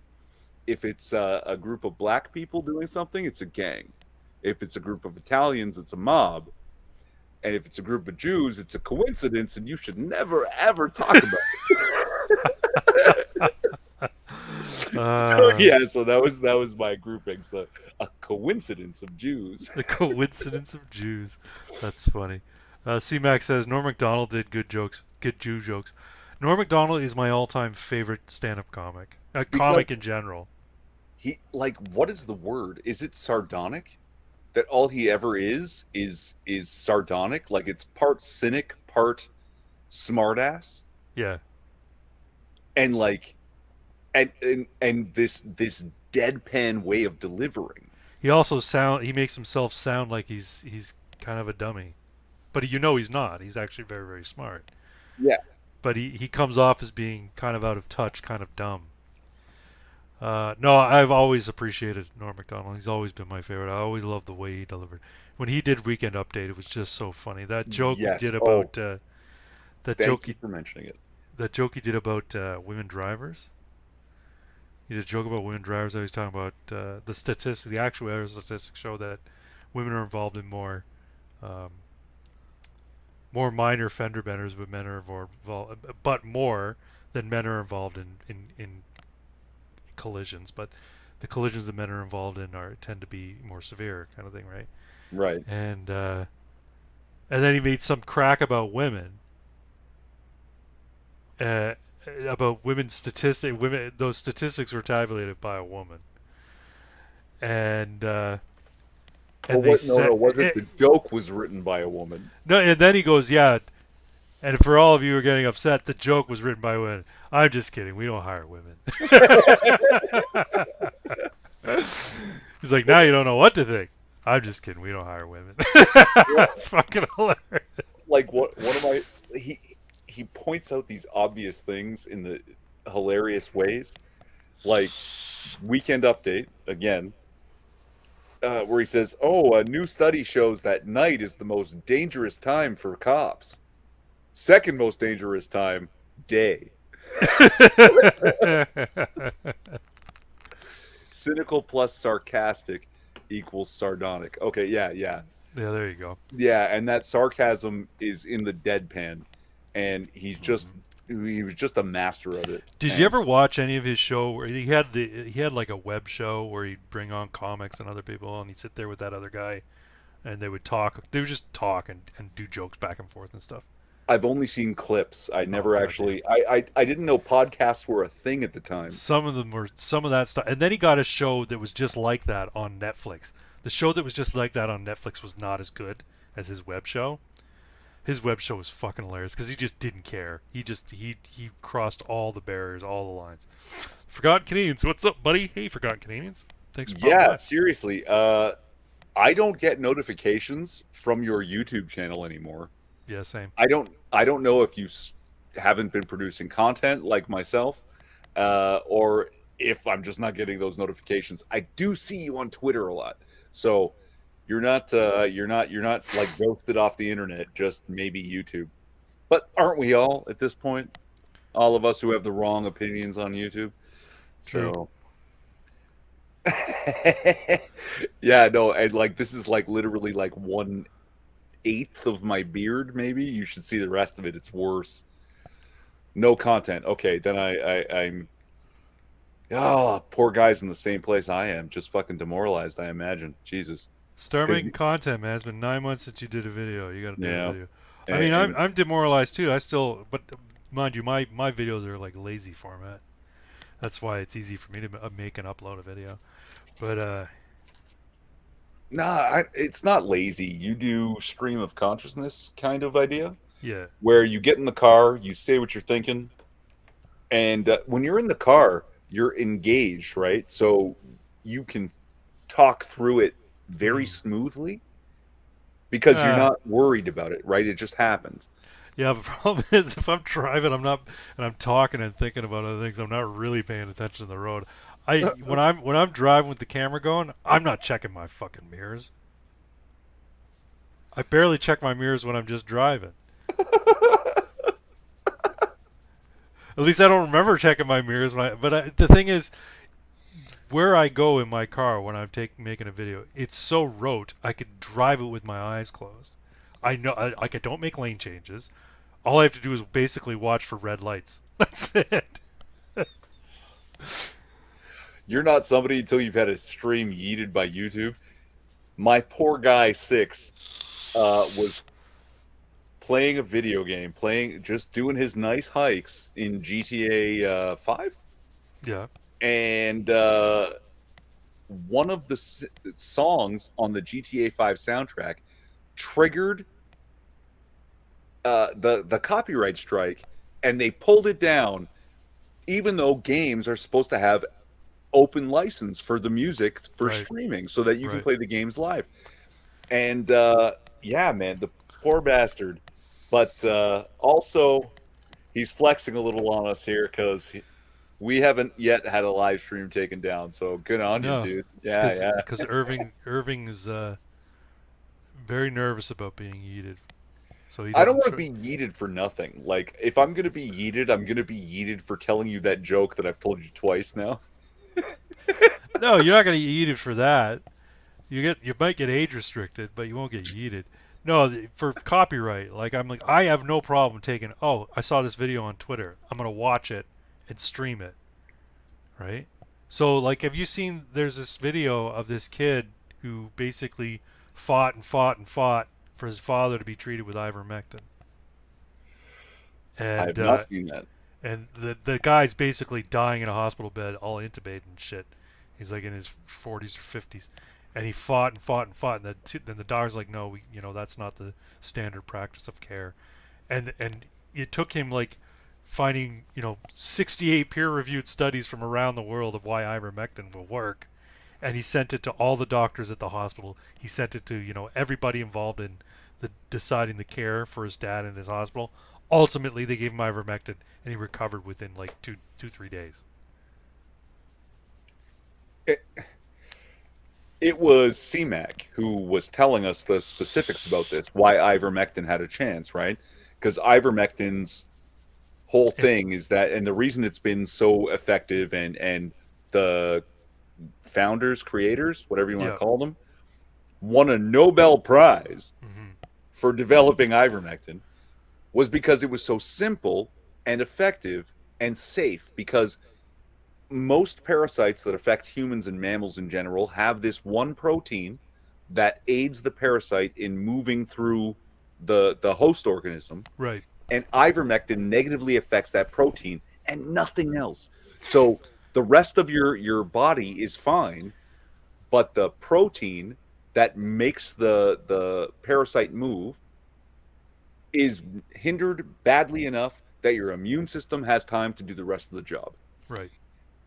On the spike protein on a coronavirus, it's actually not one protein but three stacked, if I remember correctly. What she's saying right In the, here, it's a protease inhibitor, and it binds to something the virus wants and blocks it. So it can't get at that thing.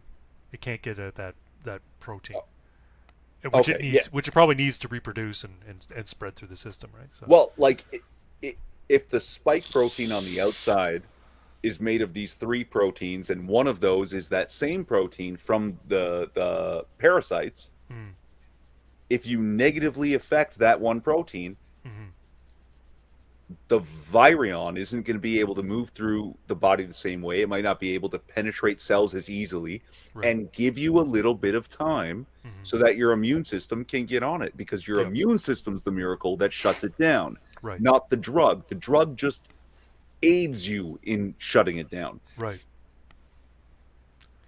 And hydroxychloroquine also was proven to be like Mhm. in a top pile of studies to be completely effective in treating it. If you receive it in a certain within a certain window, hydroxychloroquine will save your life basically. If Yeah. you're at risk, if you're at risk of dying from COVID, and most people who are relatively young and healthy aren't at risk of dying from COVID, but people who are at risk of dying from COVID, hydroxychloroquine was an answer. But anybody who said that was, labeled a conspiracy theorist and a nut job and everything else, right? So, Yeah, and I mean, like, okay, yes, and people survive without specific antibodies from natural killer cells. I believe they're called T cells, as opposed to the uh, leukocyte B cells, which are the ones that actually produce specific antibodies or something. I'm not, don't, you don't need antibodies. That's a myth. You don't need specific antibodies if you have uh, killer T cells that are already well trained. The way we talked about this with the soldiers, right, yeah, fighting the unknown enemy. yeah, If they're good soldiers that have fought a lot of enemies, it doesn't matter what comes up against them. They'll put up a fight. It might not be the right fight, the perfect fight. You hmm, could be sick and have a terrible fever for days, but they just might win, yeah. right? Like, Well, now they're putting the so-called bivalent booster in the flu shot because they want everybody to be treated with this mRNA stuff, right? Uh, Forgotten Canadian says he just got over the flu. It was worse than COVID. So yeah. you've had both COVID and the flu. I never get the flu. I can't remember the last time I had influenza. I never get the shot. I just like, you know what, I'll take my chances. And I got COVID before it was even realized to be in North America. There were just sort of murmurings about it being in North America. And I know, I mean, I don't know specifically, scientifically it was COVID, but I'm pretty damn sure it was COVID. It knocked me on my ass and it was pretty harsh. And it was right, and the timing was just right. So, and I'd never been as sick.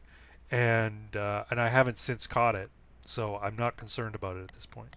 Especially since the most prevalent strain right now is, if I'm not mistaken, is still Omicron, and Omicron Yeah. is the one that spreads fast, but is less deadly.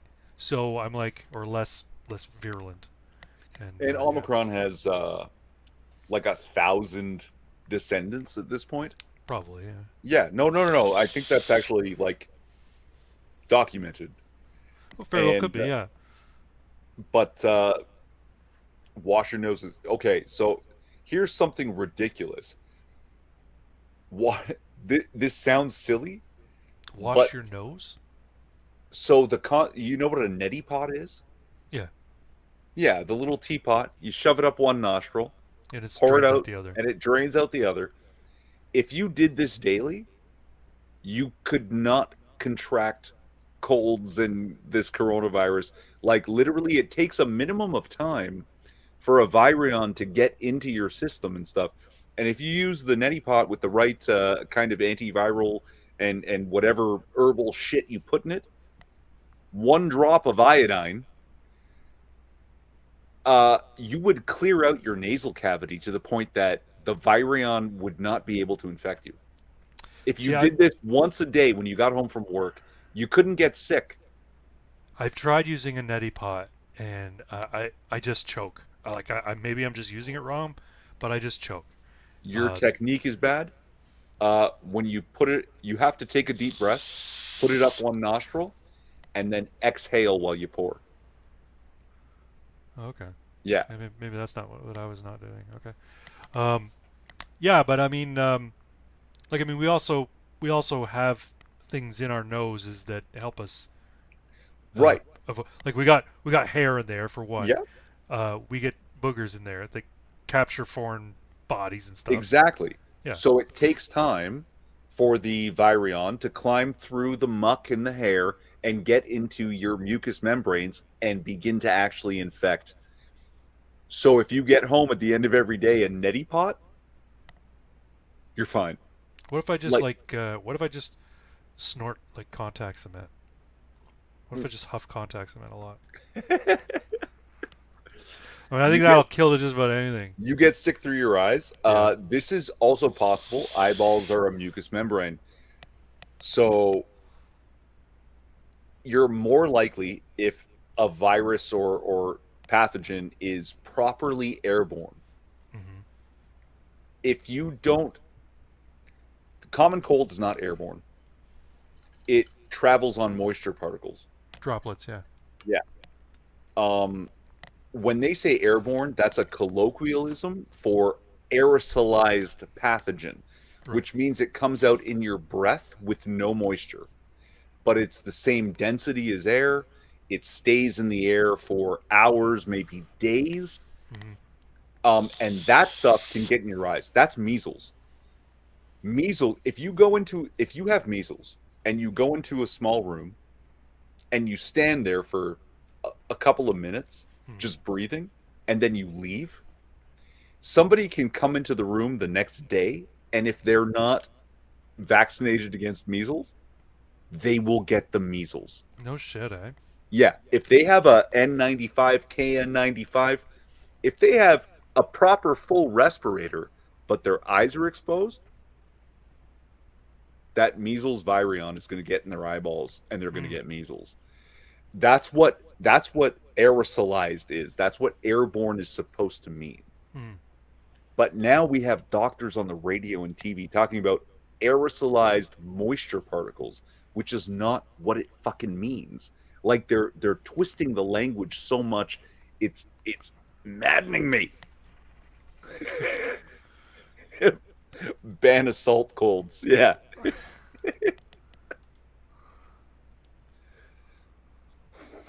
What if you just put a sign up your nose that says "goof free zone"?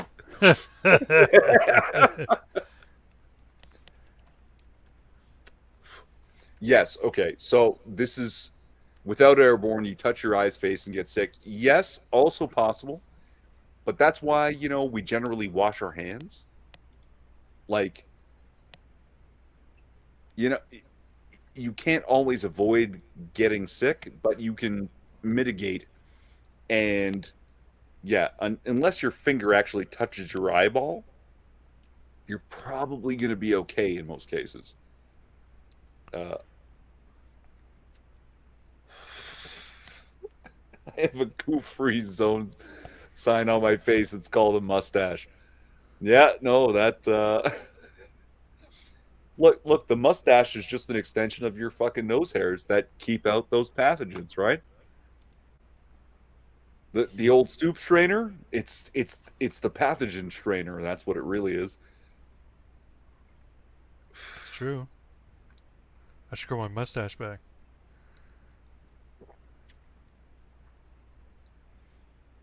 I wanted to share a tweet. You can snort salt water. There's sprays in a bottle. Oh, my favorite meme. Well, one of my favorites.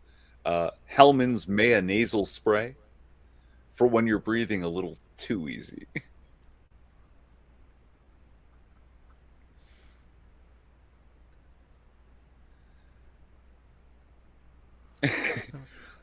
Yeah, you can't avoid getting sick, but you can avoid being a gross human who doesn't wash their hands. Yeah, that's absolutely right. Like, eh, and also you can avoid being a sickly human who washes too often because we need uh we need practice, right? I've been hearing these weird things about oh, why are children getting RSV, which I think is commonly called scarlet fever? Yeah, Um, so many all at once. What's happening? Why are the hospitals overrun with RSV and flu? Well, you took little kids whose immune systems aren't properly built and shut them out of society for, you know, 10, 12, 24 months maybe. And now their immune systems didn't have practice. And they're talking about things like immune system debt, immune system deficit. It's like, why make up terms? It's so simple. Everything about a human being needs practice, it's right? true. Your muscles need practice or they'll atrophy. Your bones need practice or they become osteoporotic. Your psyche needs practice or you won't be able to cope. Your skills need practice. Something so esoteric as a skill needs practice. If you don't use it, you lose it. And the immune system's the perfect example of that. What's the weather like up there right now? So we're at what do you call that? 31 and a half in American. And It's about we had zero. some Yeah. November snow in Toronto. You still got snow on the roofs and grass there, Craig? Yeah, it's snowing now, so the snow's on the ground. Yeah, most of northern Canada and northern Ontario had a lot of snow over the past 2 weeks, and here down in the Arrowhead, we got like a sprinkle, but it stuck, so that's pretty good. How's Texas? You're in like middling Texas. I hope you're not getting snow six, not at this time of year. You might get a Absolutely. snowfall, what, like late January, early February, right?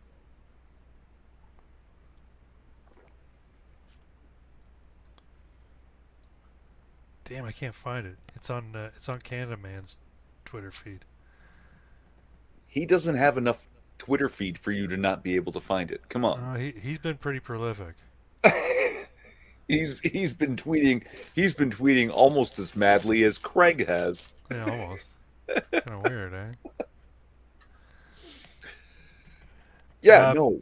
C-Mac, you're right. Basically, it says in the last 2 years, Canadians have learned, or people have learned, that they can't trust the media, they can't trust uh, police, and they could never trust their government. They can't trust doctors anymore.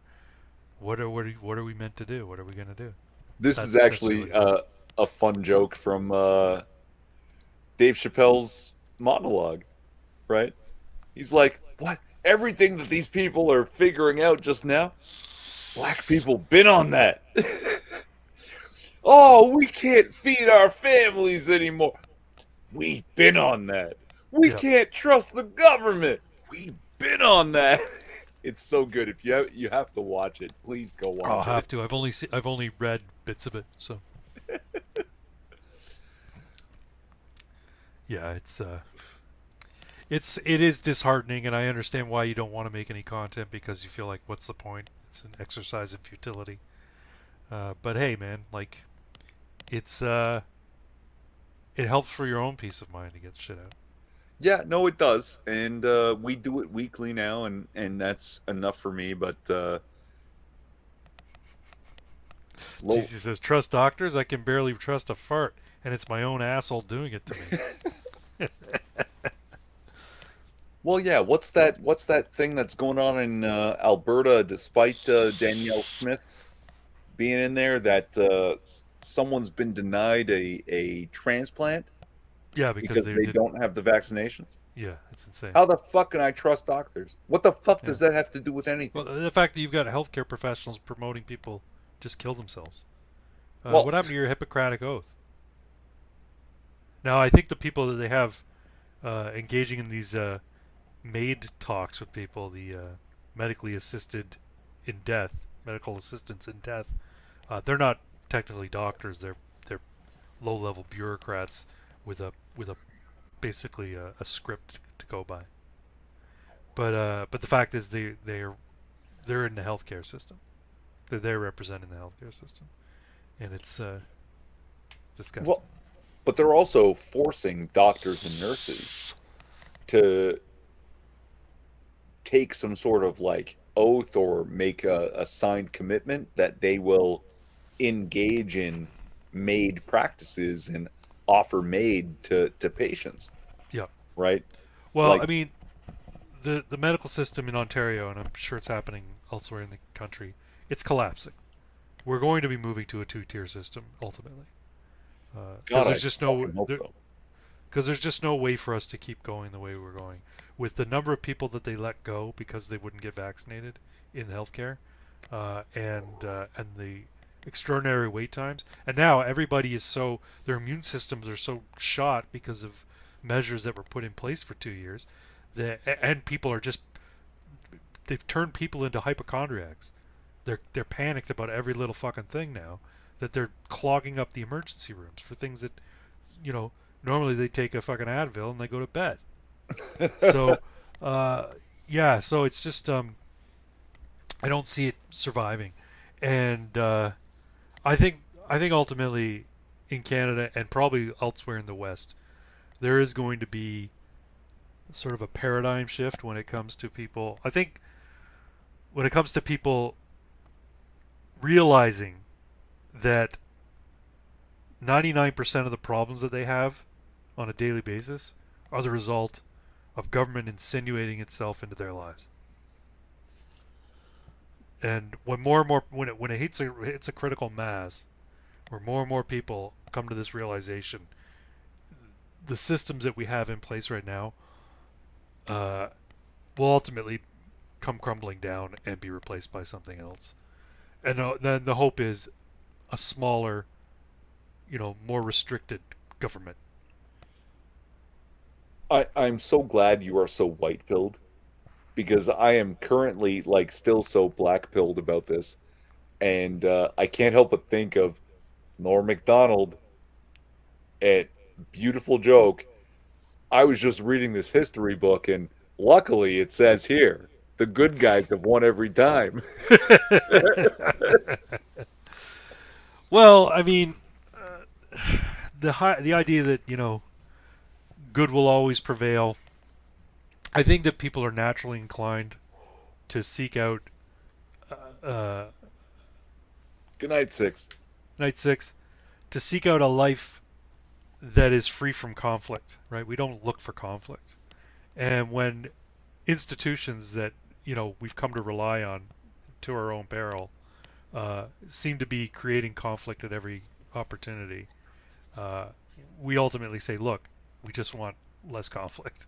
And that doesn't mean we're going to acquiesce to your terms, because living in a situation like that in itself is conflict, right? Living in a situation where you don't feel free, living in a situation where you feel like you're oppressed by a government, that you're overburdened by a government through taxes or what have you. These are all conflicts.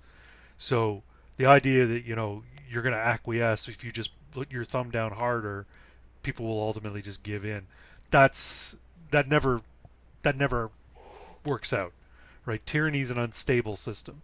It it doesn't last, and it always and the more tyrannical you get over the shorter period of time, the harder the fall is for the people who instituted that tyranny. And what we've seen over the last 2 years is that they basically pulled out all the stops and said we need to do this now in order to usher in the new global order, and we need to basically ramp it up to 11 across the board with regards to restricting people's access to things, restricting people's movements, restricting what information gets out there, lying, pitting people against one another. This is a bad this is a bad strategy for longevity of your goals. If you're one of these people who are trying to institute a global, global governance. It's not going to work. The problem is that they're going to cause so much, untold misery on people trying to implement it. But the misery will be commensurate to the kind of justice they're going to face, I guess. See, and again, I look back to the CCP, USSR, Mm-hmm. right? Tyrannies that lasted a long time. Mm-hmm. And I really hope you're right, but I'm not sure you are. I'm Well, just, I think in places like where tyranny has managed to gain a foothold, ultimately they did fall. Like for instance, the USSR is no longer the USSR. Took a long time for sure, but even in during the USSR, there were tiny little revolutions going on. People found ways to work around the system that was oppressing them. Right? There's a good documentary about um, people bootlegging Chuck Norris movies. Have you ever seen this documentary? no. In the Soviet Union. So basically, back then, media was all controlled. People couldn't access Western media, but there was a small group of people who would smuggle in, you know, American movies that were in English, and this group of people would basically copy them and do an overdub of all the dialogue. It was this one woman who would do the dialogue for everybody and basically just say what Chuck Norris and the guy he was fighting was saying in English. And Chuck Norris was the big one because I guess at the time that all this started, he was big in theaters, and so this entire underground black market of trading in action films, American action films, was all over the Soviet Union, and they couldn't stop it. And the people who were charged with stopping it, the police forces, ultimately they got in on the take, and they started becoming distributors of this stuff. So that's why I'm saying even when you're in a tyrannical system, there's quiet revolutions going on, and ultimately. Uh, it collapses under its own weight. It doesn't mean that people aren't going to be miserable in the meantime. It doesn't mean that the global governance movement of the WEF and others aren't going to have some successes, but ultimately it will collapse under its own weight because it's not sustainable. It can't last, and the amount of misery that we're going to suffer is what's going to be in question. My prediction is it will be short lived, and it will come down. The misery that they try to visit upon people will be large, but that will only make it less survive less. It'll be shorter lived because of that, and the justice that the people who tried to implement it, because it will happen in their lifetime, is going to be swift and like extreme. So the people who are trying to implement this stuff are going to face a reckoning, and it's going to be fucking harsh. Almost, I think, some might say too harsh in some instances. I'm talking French Revolution shit where everybody goes getting their fucking head chopped Oof. off. Uh, I am a bad Christian. I mean that the way every Christian should mean it. I'm a sinner. I'm a flawed, imperfect human Mm-hmm. who tries sometimes and wants to be better. Really, really, genuinely wants to be better, but probably isn't doing enough for it. And We're all like that, man. yeah, like you know how they say that thing about, oh, if it wasn't for these laws, people would marry their animals and all that. And it's like, well, that says more about you than it does about people, right? Right? Okay, I would be violent and terrible and authoritarian if it wasn't for the fact that I knew that those things were bad and I needed Jesus. I struggle against myself, and I say this as a little prayer, right? Like, if it were really hopeless, their propaganda would be unnecessary. This is not a thing that I find true. This is a thing that I pray.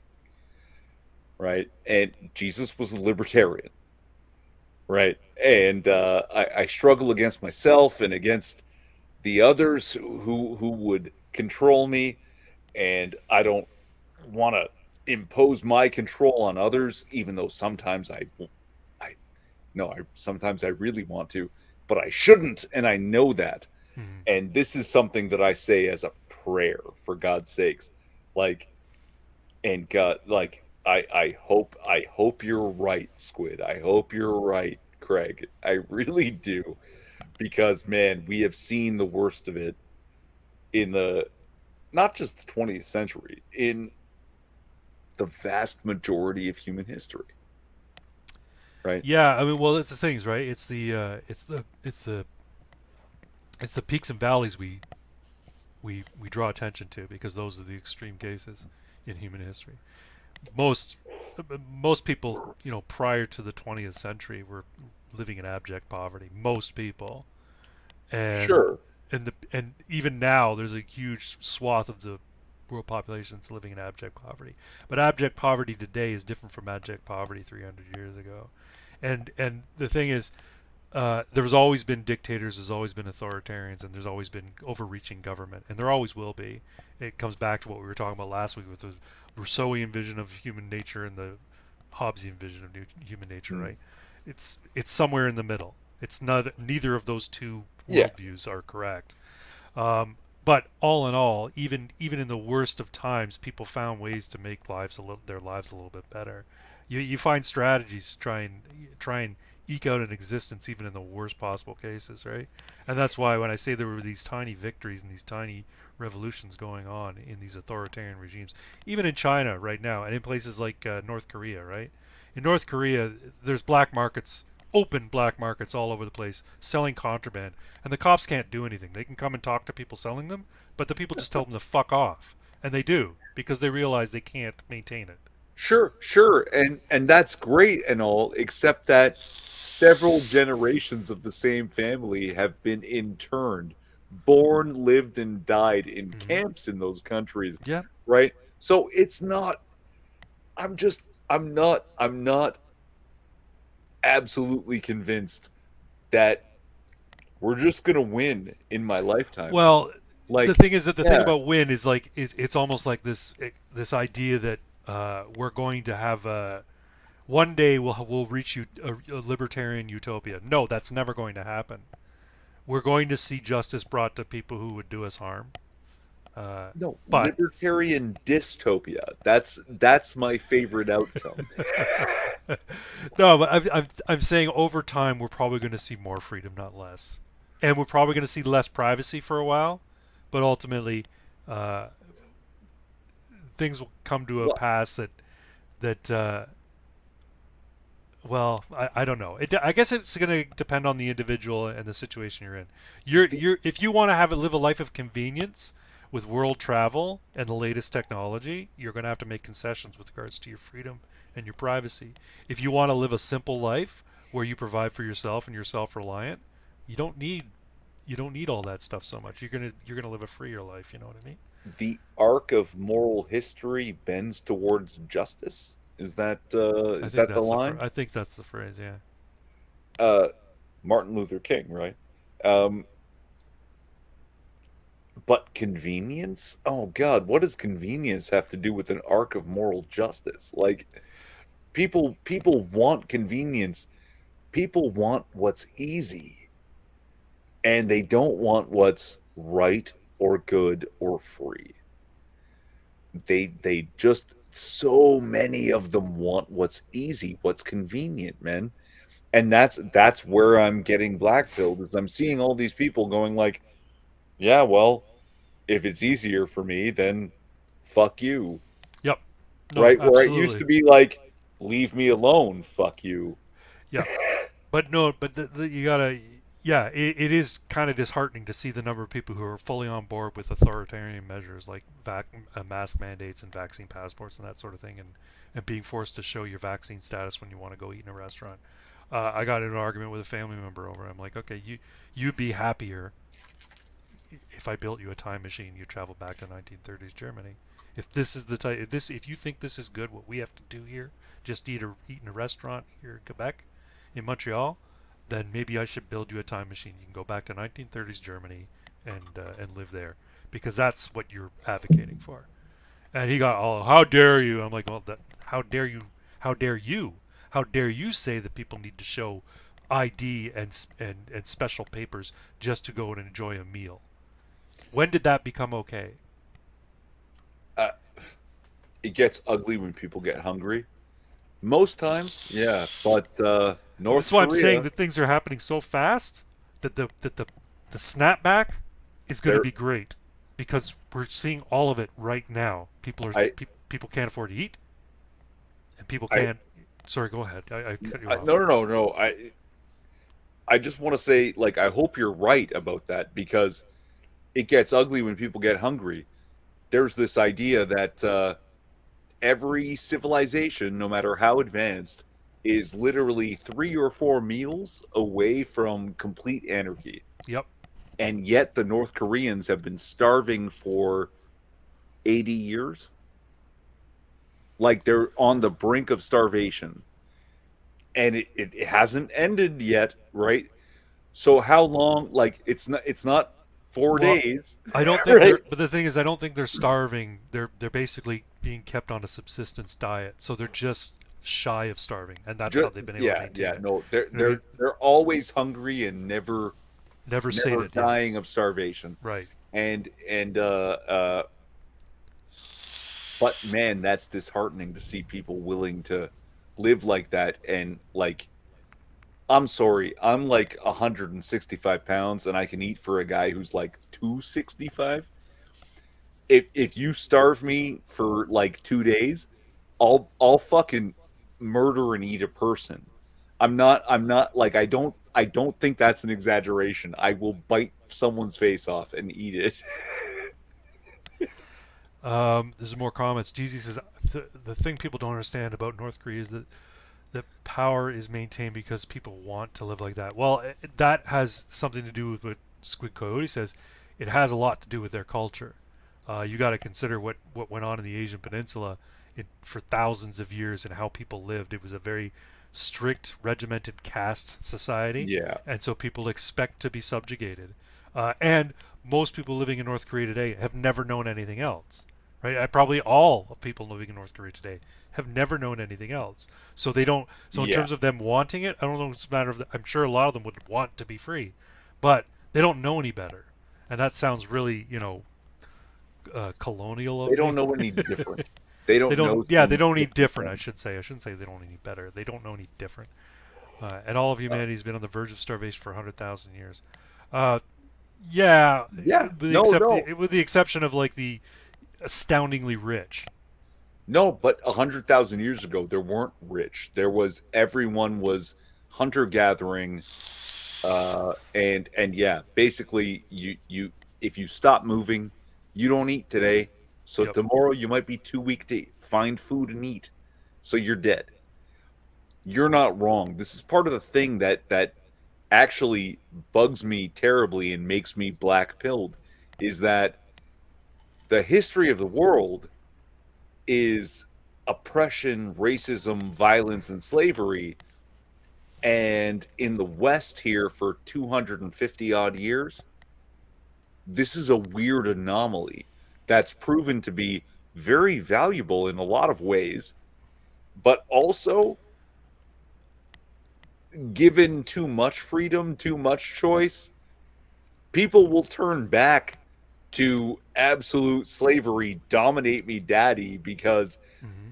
I'm not confident and strong enough to sustain myself. So I'll happily submit and yeah, be given whatever's available as long as everybody else suffers too, Right. right? Yeah.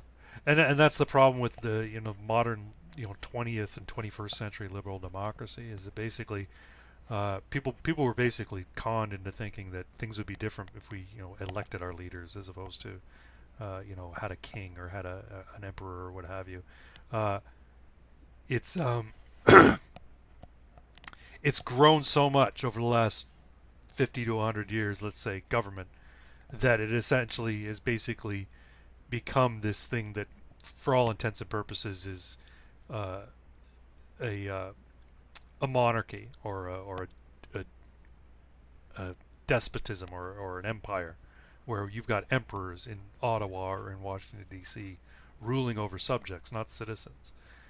Um, and while the framework exists in the foundational documents of the United States for which to overthrow that and make it more equal and better again, uh, the problem is that everyone's got Netflix and nobody cares, right? It's a bread and circuses Bread situation. and circuses, man. Yeah, People are fuck. kept happy because they've got things to distract them, and Except guess what? Loaf of bread costs like $6. right. See, as long as goods were plenty Cost and of Netflix went up. yeah, but as long that's the thing. As long as goods were plenty and cheap, people didn't care how much they were being fucked, right? But now things are becoming expensive and scarce. So what CMAC is saying about when people get hungry, things get ugly. This is what we're going to see, and I don't think they realize, because the elites in Ottawa and the elites in Washington D.C. they're removed from it. They're already eating ice cream that costs $75 a quart. So they don't see the rise in prices. They don't care. It doesn't mean anything to them. But the people they rule over, their subjects, they're seeing the rise in prices, and it's going to get ugly. And it's going to get ugly for us and the people. And then the whiplash of that is it's going to get ugly for them. And I'm not looking forward to either thing. And that's why I'm saying I think in the idea that you say, well, we're going to win. No, what's going to happen is there's going to be chaos and things are going to be. The Great Reset is not going to go the way Klaus Schwab plans. The Great Reset is going to be probably the polar opposite of what he has planned, simply because of how fast and furious they've tried to implement what it is they want to do. Yeah, I hope you're right. And the U.S. is the heart of the resistance, mostly because they have all the guns, Yeah, right? well, I'll That be like, damned. I'll be damned. I'll be damned if I give up my guns. I know they're trying to take them away here, uh, and I mean, I'll become a gun criminal before I'll give them up. And by gun criminal, I mean they say, Craig, you have to turn these in because they're now illegal. Uh, they're gonna have to. Melina's gonna have to spend a couple of days with her parents while I hold them off. what? No, we last summer out on the boat there, those guns are gone. We barely survived. Yeah, I guess that's a dodge. Yeah, I mean, I could dodge. You're right. Uh, but I don't. I mean, I don't think that's gonna happen anytime soon. But who knows, right? But I'm just saying, like, if it came down to like armed cops at my door saying this is a public order emergency, everyone who owns a firearm has to turn them in. You're on our list because we know you have 5 handguns, so you have to turn them in. They won't be So turned in. anyway, I started blasting. So anyway, I started blasting. Yeah, they won't be turned in They won't be turned in without resistance on my part. Doesn't mean I'm going to open fire on cops. They're Craig gonna. I'm confirmed for gonna make it willing. hard for them to get my guns. Is what I'm saying. Craig confirmed for willing to die for the cause. Problem is, I don't think I'm alone, but I do think there's a lot of fuds out there who will just say, "Well, shit, I guess I gotta give up my gun. I, I need a killdozer first." yeah, Yes. I'm trying to highlight it. Here we go. Yeah. Oh yeah. I don't have firearms, but I have a lot of swords. Like, can you imagine someone reverse kicking open their own door and just drawing sword on police? Yeah, I mean, you want to commit suicide by cop? That's the way to go. Yeah. Get yourself some body armor, like a God, lot of body armor. if slash when, I hope it ends up on YouTube, because my own YouTube channel garners me no fame, no fortune, but that will. Okay, if you plan on going out in a blaze of glory like that, and you want the footage to be more than 5 seconds, you need to get, decent body armor and a ballistic face mask because they'll get you with a headshot. You come at them with a sword, and despite what Deadpool showed us in the movies, you cannot cut bullets in midair. I'll tell you what. I'll tell you what. I'm not super impressed with the training our cops have, and if they're on my porch, I get like two or three before I get shot at all. Now this will get your stream ended. Hasn't yet. And you know what? I very much have avoided doing that kind of shit on your stream because I don't want to get your channel a strike. Let's do it on my channel. Let's do it while yeah, while it's all under my power. It's not. YouTube moderators in the algorithm, listen right here. We are not advocating taking up arms against police officers. I think if push comes to shove and we see a global economic collapse and we see looting and we see absolute chaos in the streets, I don't think cops are going to be that interested in trying to maintain order. I think they're just going to be trying to survive. Uncle Jeezy, I agree 100%. We need We, to Fed post redacted.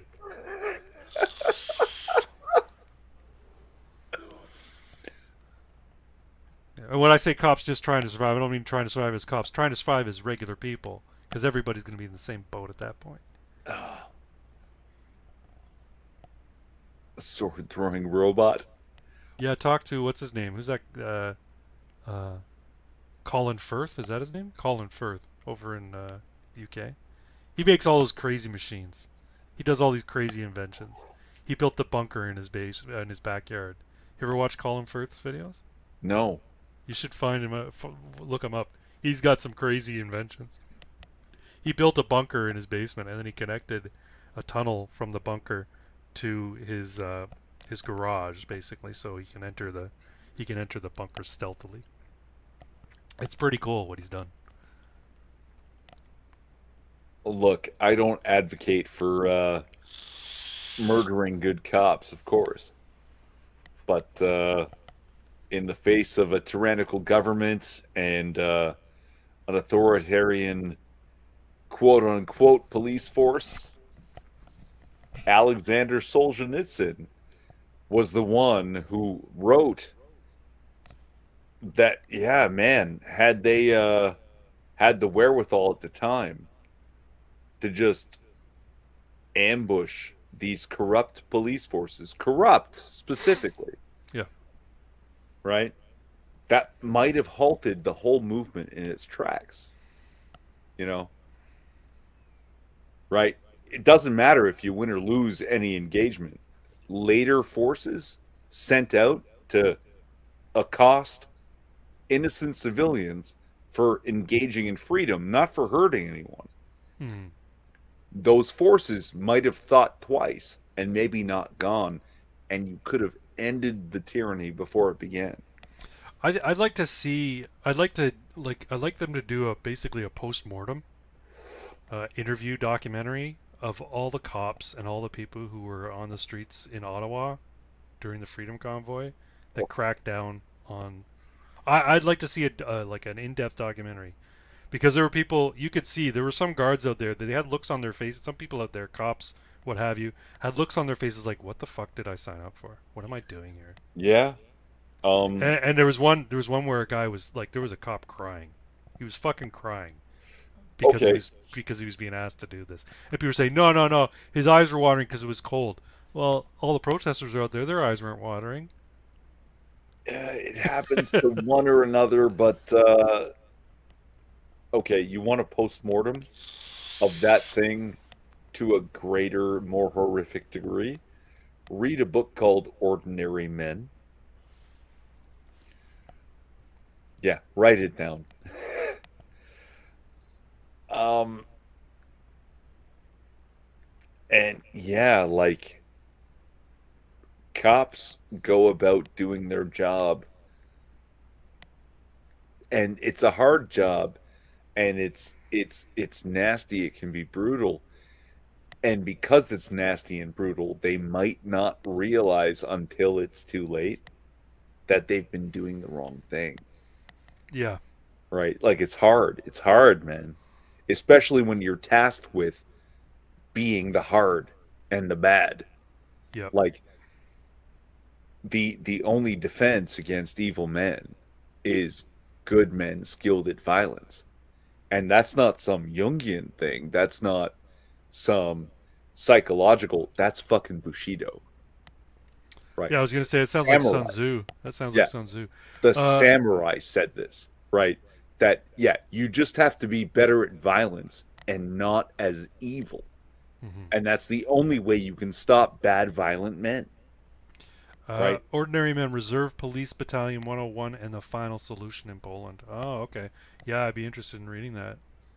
I can get it. I can get it by Wednesday, November 23rd. It, it's not a pleasant read. The same Yeah, but way I'm going to Antigua and I'm gonna need something to read on the beach. that is not something you want to read on the beach, my dude. Sure, why not? You're just gonna spoil your own fucking vacation. No, No. this is no, no. This is the kind of thing that you read in the dark alone while drinking whiskey, like or moonshine. Like, I yeah, could you get the. don't I have a Kindle. I could get the Kindle edition for $12. read. No, read Kim Kardashian's fucking Instagram feed on your vacation. Don't read this on vacation. No, I Come want to on, read man. it, man. I. Oh, Oh, did I tell you I got the Rippaverse comic? The ISOM #1. you did not. It's pretty good. It's not bad. The art's decent. It's not fantastic, but then I've got pretty high standards for art because I know good comic artists, and there's specific comic artists that I really really like. But it's pretty decent so far. It's good. I haven't finished it. I'm about halfway through. If you have a You good have a sword, you good. don't need to banker.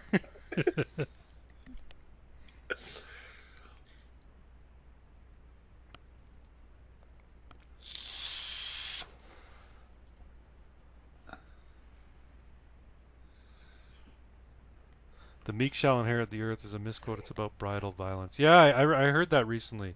It's not about people just saying, okay, I guess I'll do whatever you tell me to do. It's about people having the power to do wrong or do harm, and having a measured approach to that. Yeah. See, and I, uh, you too. You're not a frequent flyer anymore, but you're a fan of 4chan and Poll. Yeah, I am. And Yeah, I there like was going this there. whole thread about the men who just wanted to be left alone, Yeah. and the moment they had no other choice because no one would leave them alone, and they were backed into a corner, they fought with fire and fury because they had been murdered, their life had been murdered. They had no other choice but to be the terrible thing they didn't want to become. And because the thing they wanted to be was gone forever, they were the coldest, most hard, disgusting kind of violence against their perpetrators. The meek, when pushed into a corner, right? You've seen this in grade school.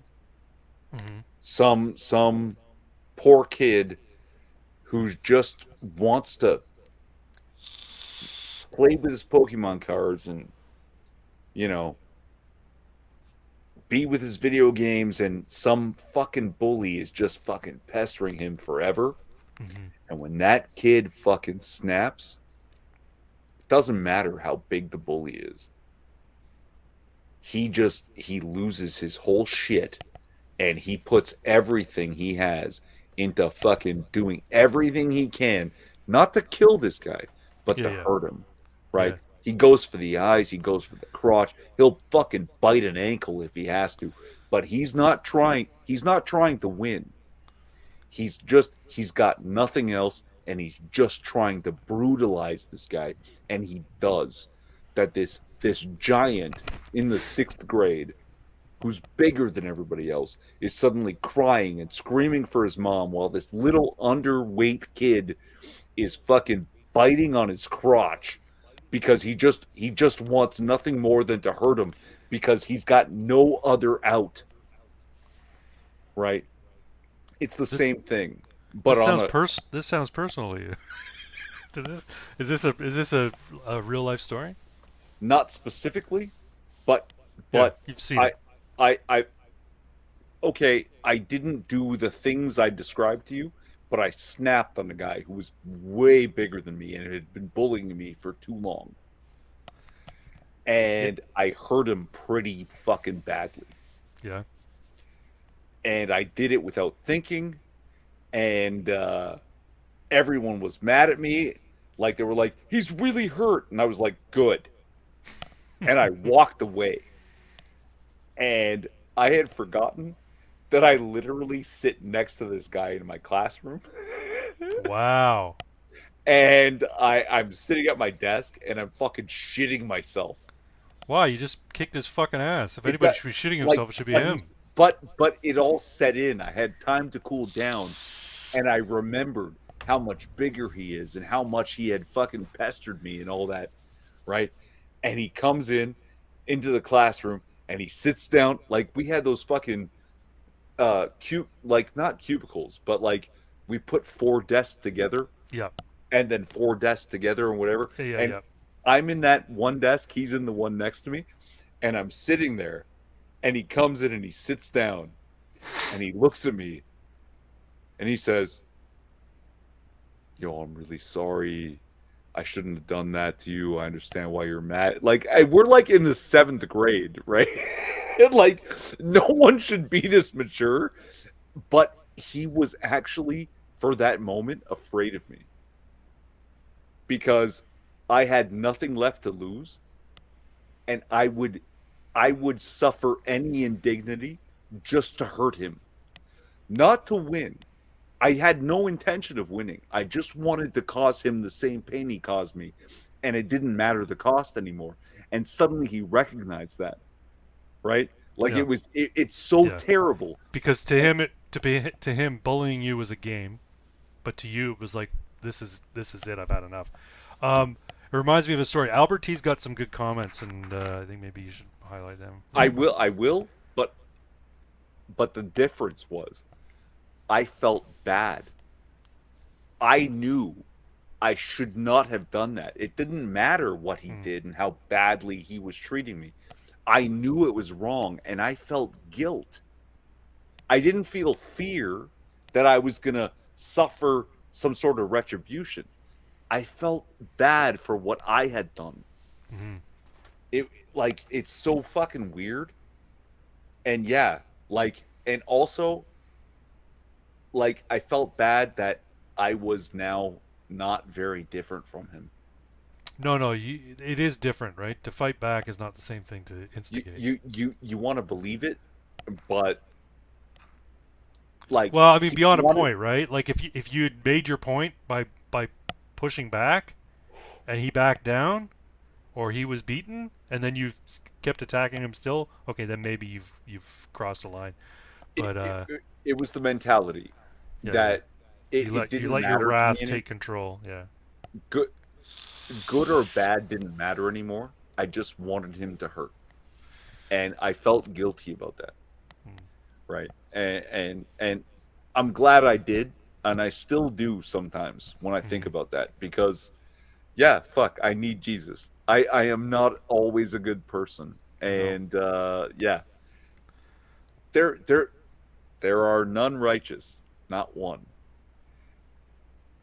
Actions are good or bad, and you have to judge each one on its merits. You're not good. You can do good. It's a verb. It's not a state of being. You're not magically yeah, yeah, good. no, You do good or you do yeah, wrong, right? And when you think about it that way, then you have to filter your own behavior. yeah, Okay, let's see this Albert T. The most terrifying force of death comes from the hands of men. Okay, yes, thank you.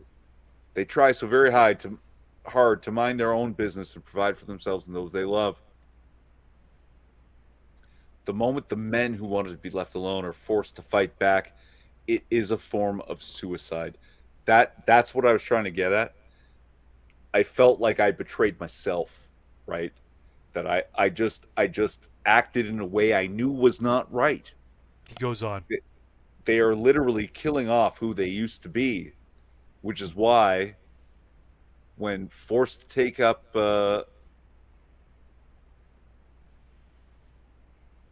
did I miss some? No, no, that's it. When forced When to forced, take up these arms, I men who think is wanted to be left alone fight with unholy vengeance against those who murdered their former lives. They fight with raw hate and a drive that cannot be fathomed by those who are merely play acting at politics and terror. True terror will arrive at these people's door and they will cry, scream, and beg for mercy. yeah. See, This this is is exactly word for word the post. And it's not some philosopher. It's not Alexander Solzhenitsyn. This is some random guy on 4chan. Thank you, Albert T, for sharing it. Uh, and but it will fall that's upon deaf precisely what ears. that's precisely what I was saying with regards to the slapback from what's going on right now, right? Um, Hearing your story reminded me of a story from high school. Now, I've never been one for violence. I Two backed away from. seconds. It will fall upon deaf ears of Oh, the men sorry, who just wanted to be left alone. author unknown. Author unknown. Yeah, some random 4chan poster. He probably Uh, pulled it Thank from you, somewhere, but Albert yeah. T. Welcome. Good to see you. Subscribe to Craig Bragg's channel. Link in in the description. Sorry, Um, Craig. Go on. no, I'm sorry. I was just gonna say, hearing your story reminded me of something that happened to me in high school. Now, I've never been one who wanted to have fights. I used to fight with my brother, but he was always bigger than me, and he always got the better of me. And I very much just wanted to be left alone in high school. I tried to find my clique of friends. I realized I didn't really mesh with anybody, and I just wanted to be left alone. So by my senior year, I was completely happy with just being left alone and being my own person and not engaging with people and just finishing out my year. And there was this one guy who I was coming in from the smoking pit, and there's one guy, another guy, big guy called Craig Chandler. Now I'm not saying big like massive like muscle bound. He was tall and lanky. You know me, I'm tall. I'm about 6'2". Hmm? Craig Chandler, Fucking another big Craig, boy. was closer to 7 feet tall. So he was a Jesus big, shit. tall guy, right? Skinny, but a big, tall guy. Anyway, I'm coming in from the smoking pit back in the day. Back when when I went to high school, you could smoke at school just outside. So I'm coming back from the smoking pit, and he's in the little vestibule between the two doors in the smoking pit, or the outside and the inside. And he's talking to one of his buddies, and I walked by them, and I didn't pay them any mind. They didn't say anything to me, and Craig Chandler just, as a goof, sticks his foot out and trips me, and I fall flat on my face. I was having a particularly bad day at that morning. I just wasn't in a very good mood. I got up and I just rushed into his face and I said, "What the fuck are you doing?" And he cowered. He went like this. "Sorry, man. I'm so sorry. I'm sorry. I didn't. I'm sorry." And I'm like, "Think, man." And I just walked away. And I was like, I wasn't ready to come to blows with the guy, but I felt at that moment like I really just wanted to fucking pound him. But then I realized if this gets into a drag out fight with this guy, he's got a like 8-10 inches of reach on me. He's gonna fucking murder me. And But you see what I mean. You see what yeah, Albert T means, right? yeah. That you don't mean anyone harm. You're just going about your thing, and he does this to you. And for that moment, he saw it. He saw exactly what Albert is describing, Yeah, right? And he was afraid. Like yeah. that guy was And afraid the thing for his is, life. no, but and the thing is, I don't think he was being malicious. Just think he was being kind of dickish. You know what I mean? Like I don't think Yeah, he didn't want to hurt me. He was just playing. He figured this is one of those things. I'll trip the guy and he'll trip on his feet, but he'll keep going. He the probably didn't bad expect rib. me to. Yeah, Yeah, yeah. It's like, oh oh, you got me, that kind of thing. This is probably what he was trying to do. But I fell flat on my face, and I was really upset, But and I that's let him but that's and but I that's let him what I know. mean Yeah, is he wasn't ready. The activists aren't ready. And yeah, can you imagine for one moment that people like you and I snap? yeah, It won't be pretty. yeah. And my Like thing is, yeah, you're so patient, you're so kind, right? Despite your godlessness, and I can forgive that. yeah, You're so culturally Christian. That's the phrase you use, right? yeah. I'm a cultural Christian. That's right. That you don't want these bad things for anyone. Imagine what happens to a man like you when you feel you have nothing left. You're backed into the corner, and oh, you know what? I also have a whole bunch of guns. like, Are you like trying to that. paint me out as being like, No, I'm just trying to say yeah, the activists who are very like. Have you seen that video of those bunch of hyenas picking on that one lion? hmm, And then suddenly the other lions show up and it's a bloodbath. yeah, Lions are just tearing apart hyenas. hmm, Right. They outnumber us 10 to 1, and not one of them knows how to fight or has a proper weapon. All right. If we ever hit that point where it's like I feel I have nothing left and all I can do is harm, hmm, they don't stand a goddamn chance. And it will yeah, be terrible. And the worst part is I and people like you will feel bad about it. They didn't deserve it and we shouldn't have done it. And we had no other choice. Like yeah. it's such a dark place to be. Hmm. I don't. I don't want to be there. You know what I mean? Like Yeah. I I fully know you expect I I we, fully expect that there will we're be just some the sort. people that want to be left That's alone, right. Greg. We don't want But to be but there. no, what I'm saying is I fully like when we were talking about what happens when people who want to be left alone finally have had enough and strike back. I'm talking about this on a a countrywide scale or even a global scale. This it's going to hit a critical mass where enough people who are less reserved and have less control over their own baser instincts are going to rise up, and I don't want to count myself amongst them. But the slapback that's going to happen and I don't think it's going to be necessarily the activists. I think it's going to be a slapback against the elites, right? They're like I said, it's going to be like French Revolution type shit. Like stuff's going to Yeah. happen to people who think they're invincible now and they're insulated and it'll never hit them. It's going to be really really bad reckoning for them, and I'm worried to see it because I don't want to be part of that time, but I think it's going to come, and I think it's going to come sooner than we realize. Uh we the elites need the useful idiots being the activists to make it possible. And it's going to start with them, unfortunately. Um if it comes to it.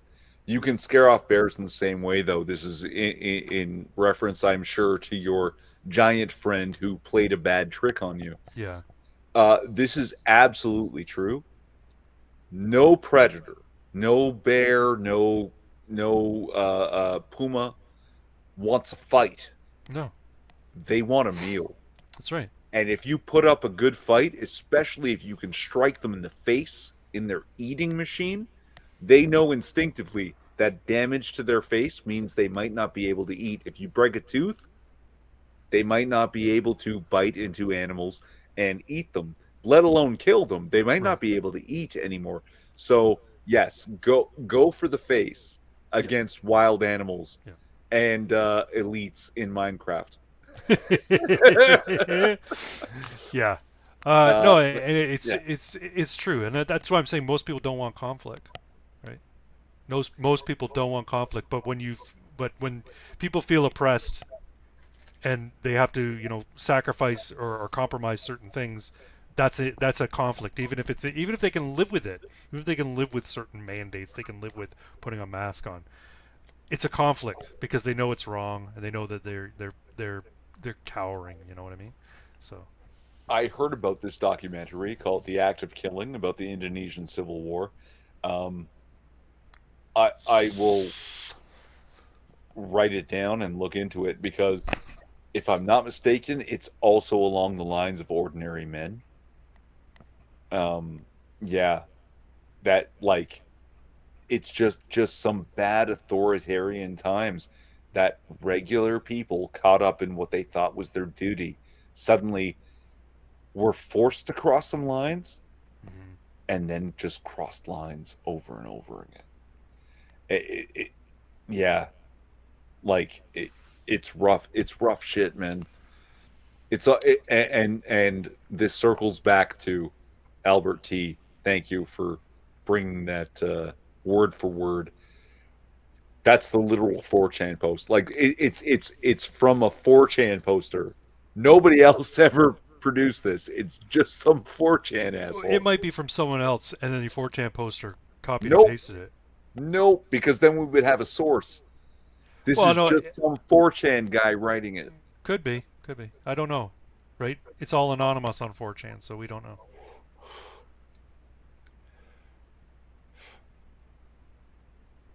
God, yeah, it's terrible. The But I worst part for me, I feel I'm on that borderline now. no, you're not. Like maybe no, I feel I will be saved from doing those terrible things because I'll do it too soon, so I'll just be gunned down before I get there. Uh No, yeah. I think you're safe. The fact that you're having a what do you call it? A crisis of conscience about feeling this way means that you're aware.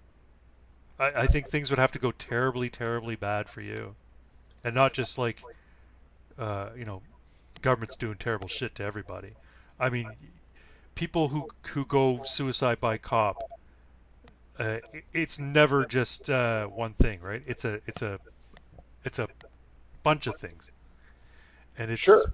it's going to Sure. be You're not wrong. And like I didn't go it'll down be to Ottawa. personal. It'll be personal things. It'll be societal things. It'll be pressures everywhere. It won't be, you know, just coming from the government or just coming from the police. It'll be coming from all angles that drives people over that edge.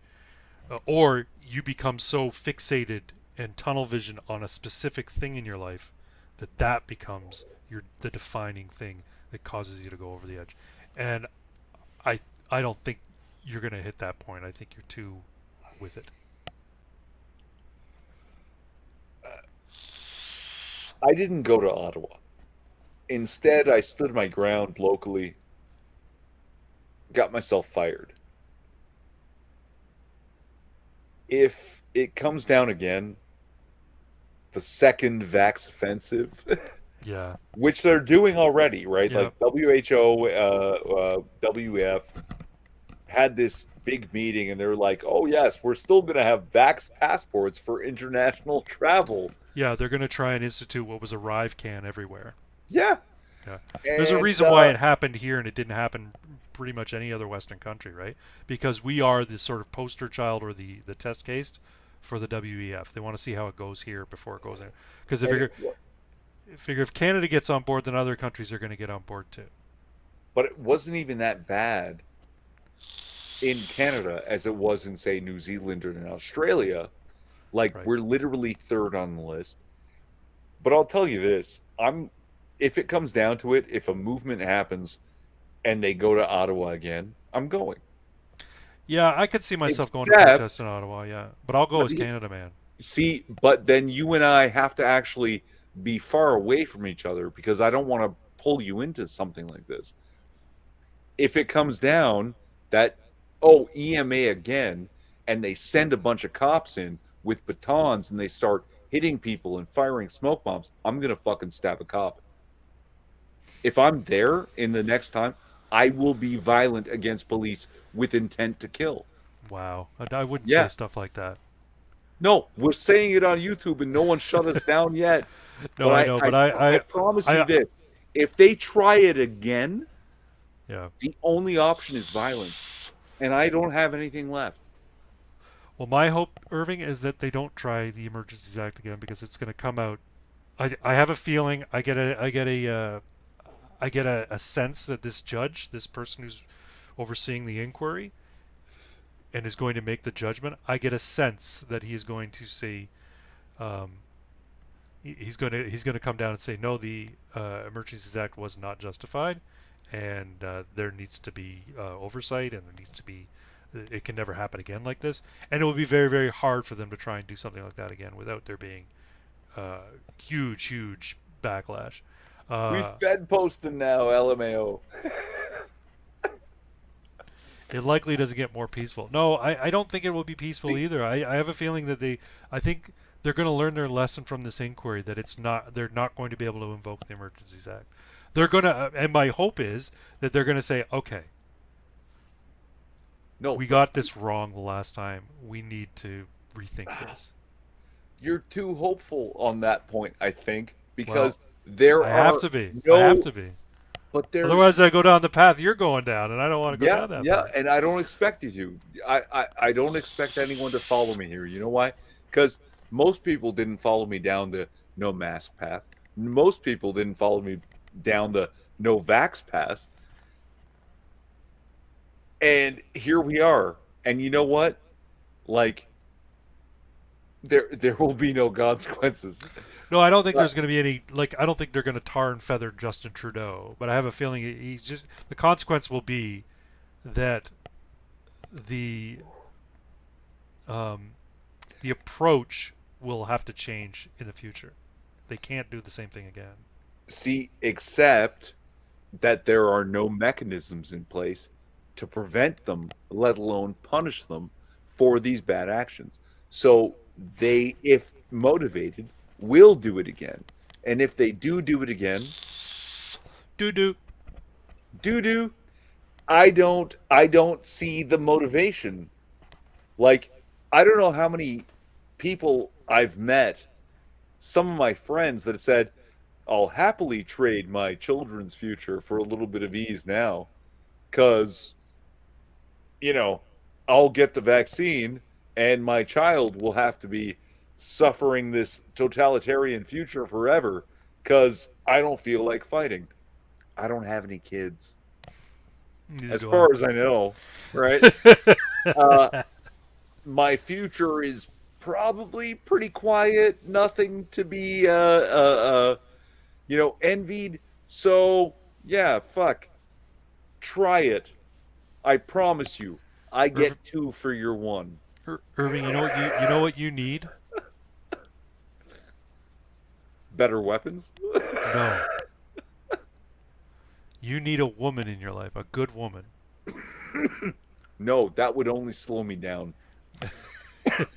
No, what the reason I say that is because a good woman in your life, well, women have a role in civilizing men, and See, it's when here's the problem. we don't have them in our lives we become more what's the word um, we become we fall prey to our baser instincts. Here's the problem for me. It's too late now. Where I am is if you're not a warrior woman who's willing to beat me down and also defend me from all oncomers, I don't fucking need you. So if she's not willing to look into the camera and say, "Hold on, where's my trigger?" I'll get two for every one. I don't fucking need Uh, her. That's the woman that I will have next. Is she and I will be on the line. You can be uh masked up and not Canada Man because that's not you. Maybe it's Greg Wycliffe. yeah, I've never seen them in a room yeah, together. yeah. I'll make sure that Uh, Greg Wycliffe has the Canada Man uniform for the but time. yeah, if she's not willing to fight and die for her beliefs, What? We're not having kids. We're 40 odd. I'm not saying you have to have kids. I'm just saying you get a woman to temper your No, I wilder need a side. woman to light the fire under my ass to get me going Well, and then die beside me in the good fight. uh, Frank Blankowitz. Okay, Ben Felsen says a couple things. The only way to get the freedom back, we have to fight back. Yeah, but I don't mean. Well, fight in. We have to actively engage the conflict. I don't want to say fight meaning physically fight. I think civil disobedience is the way to go. And I think the more people who engage in civil disobedience, like what's going on in Brazil, the more impact it has. So if we can convince more Canadians to go to Ottawa this time, we convince more Canadians to, to stand their ground, not be moved. And like the thing about the convoy was they tried to frame it as this, this insurrection of Ottawa and all this sort of stuff. But the fact of the matter is, it was a street party. It was a 2 week street party where they had bouncy castles and barbecues, and people were Four having week street party. 4 weeks. Sorry, people Uh, were having a great time, and they were there to protest, but they were also positive, and they were Absolutely. and they They had were it in their mind that look, we want to talk to the prime minister's office, we want to talk to some federal official who can end the mandates, and then everything would be hunky dory. And they had it in their mind that that's what was going to happen, and so they were optimistic, and they were pleasant, and they were decent to deal with as far as the police go. And when the Emergency Act got invoked, they stood their ground, but they were still very much, we expect a positive outcome from this. Now it's been proven that that's not going to happen, right? So the next time people go to Ottawa, they have to go to Ottawa with it in mind that this isn't going to be a street party. This is a legit protest. whole carried the stream for me. Please don't get too far from this thought. I'll be right back. Okay, I'll read some of the comments. I don't have access to pull them up because I don't run the StreamYard this time. But Frank Blackwell says the Australians who protested weren't allowed coverage. The Popo state imprisoned a reporter who attempted to cover it. Yeah, that's a bunch of horseshit. Australia was messed up. Canada was, like Irving says, a close second, I think. CMAX says, I'm not having any more kids. Well, that's your prerogative. The wife and I have been together, Jesus, 22 years? And we don't have any kids. We're not having kids. Uh, Albert T says, bitches be crazy now. Yeah, women are going through some tough times right now with regards to finding their purpose, and I'd say the same for men. Yeah, I'd date a MGTOW. I think they are probably right. I would date a MGTOW. I think you're missing the point. MGTOW don't want to date. Well, they might date, but they don't want anything meaningful or permanent. So, anyway. I just think, in terms of women being crazy, there's this YouTuber called Pearl Talks, and she's basically dropping a lot of red pills with regards to how women view themselves in the world and how women interact with men. And it's true. There's a lack of focus on the part of both men and women, but men's problem is different. Women's focus is they've sort of bought into this idea that material possessions and status are all that matter, and they're only ever going to seek a man who can provide them with things, uh, as opposed to seeking a man who will, uh, make them happy, at a deeper level, right? And men are looking for women who will, like I said before, support them and civilize them. Uh, and they want to have a woman that, you know, makes them inspired to be better, right? But when you look at the attitudes of both men and women, it's no wonder that marriage rates are declining, childbirth rates are declining. Uh, we've abandoned all of the traditional sort of like values that have of family that have kept civilization going, all in the name of progress, I guess, prosperity. It's like what I was gonna say. There was a. It's like the weak men creating hard times. It's the same goes for, weak women, right? We've sort of abdicated our responsibilities to one another. And oh yeah, I know what I was gonna say. Secular humanism. This we're living through the secular humanist hellhole that years ago, as an atheist, I was advocating for. I've said this a couple times before. Back after the attacks on 9/11, there was the rise of the new atheists, and I'm sorry we're getting away from this. What Irving was talking about, but and at the time I was like, oh, great. I'm glad these people are gaining some steam. They're getting some traction. Maybe we can actually finally usher in a world without religion and have a secular humanist society.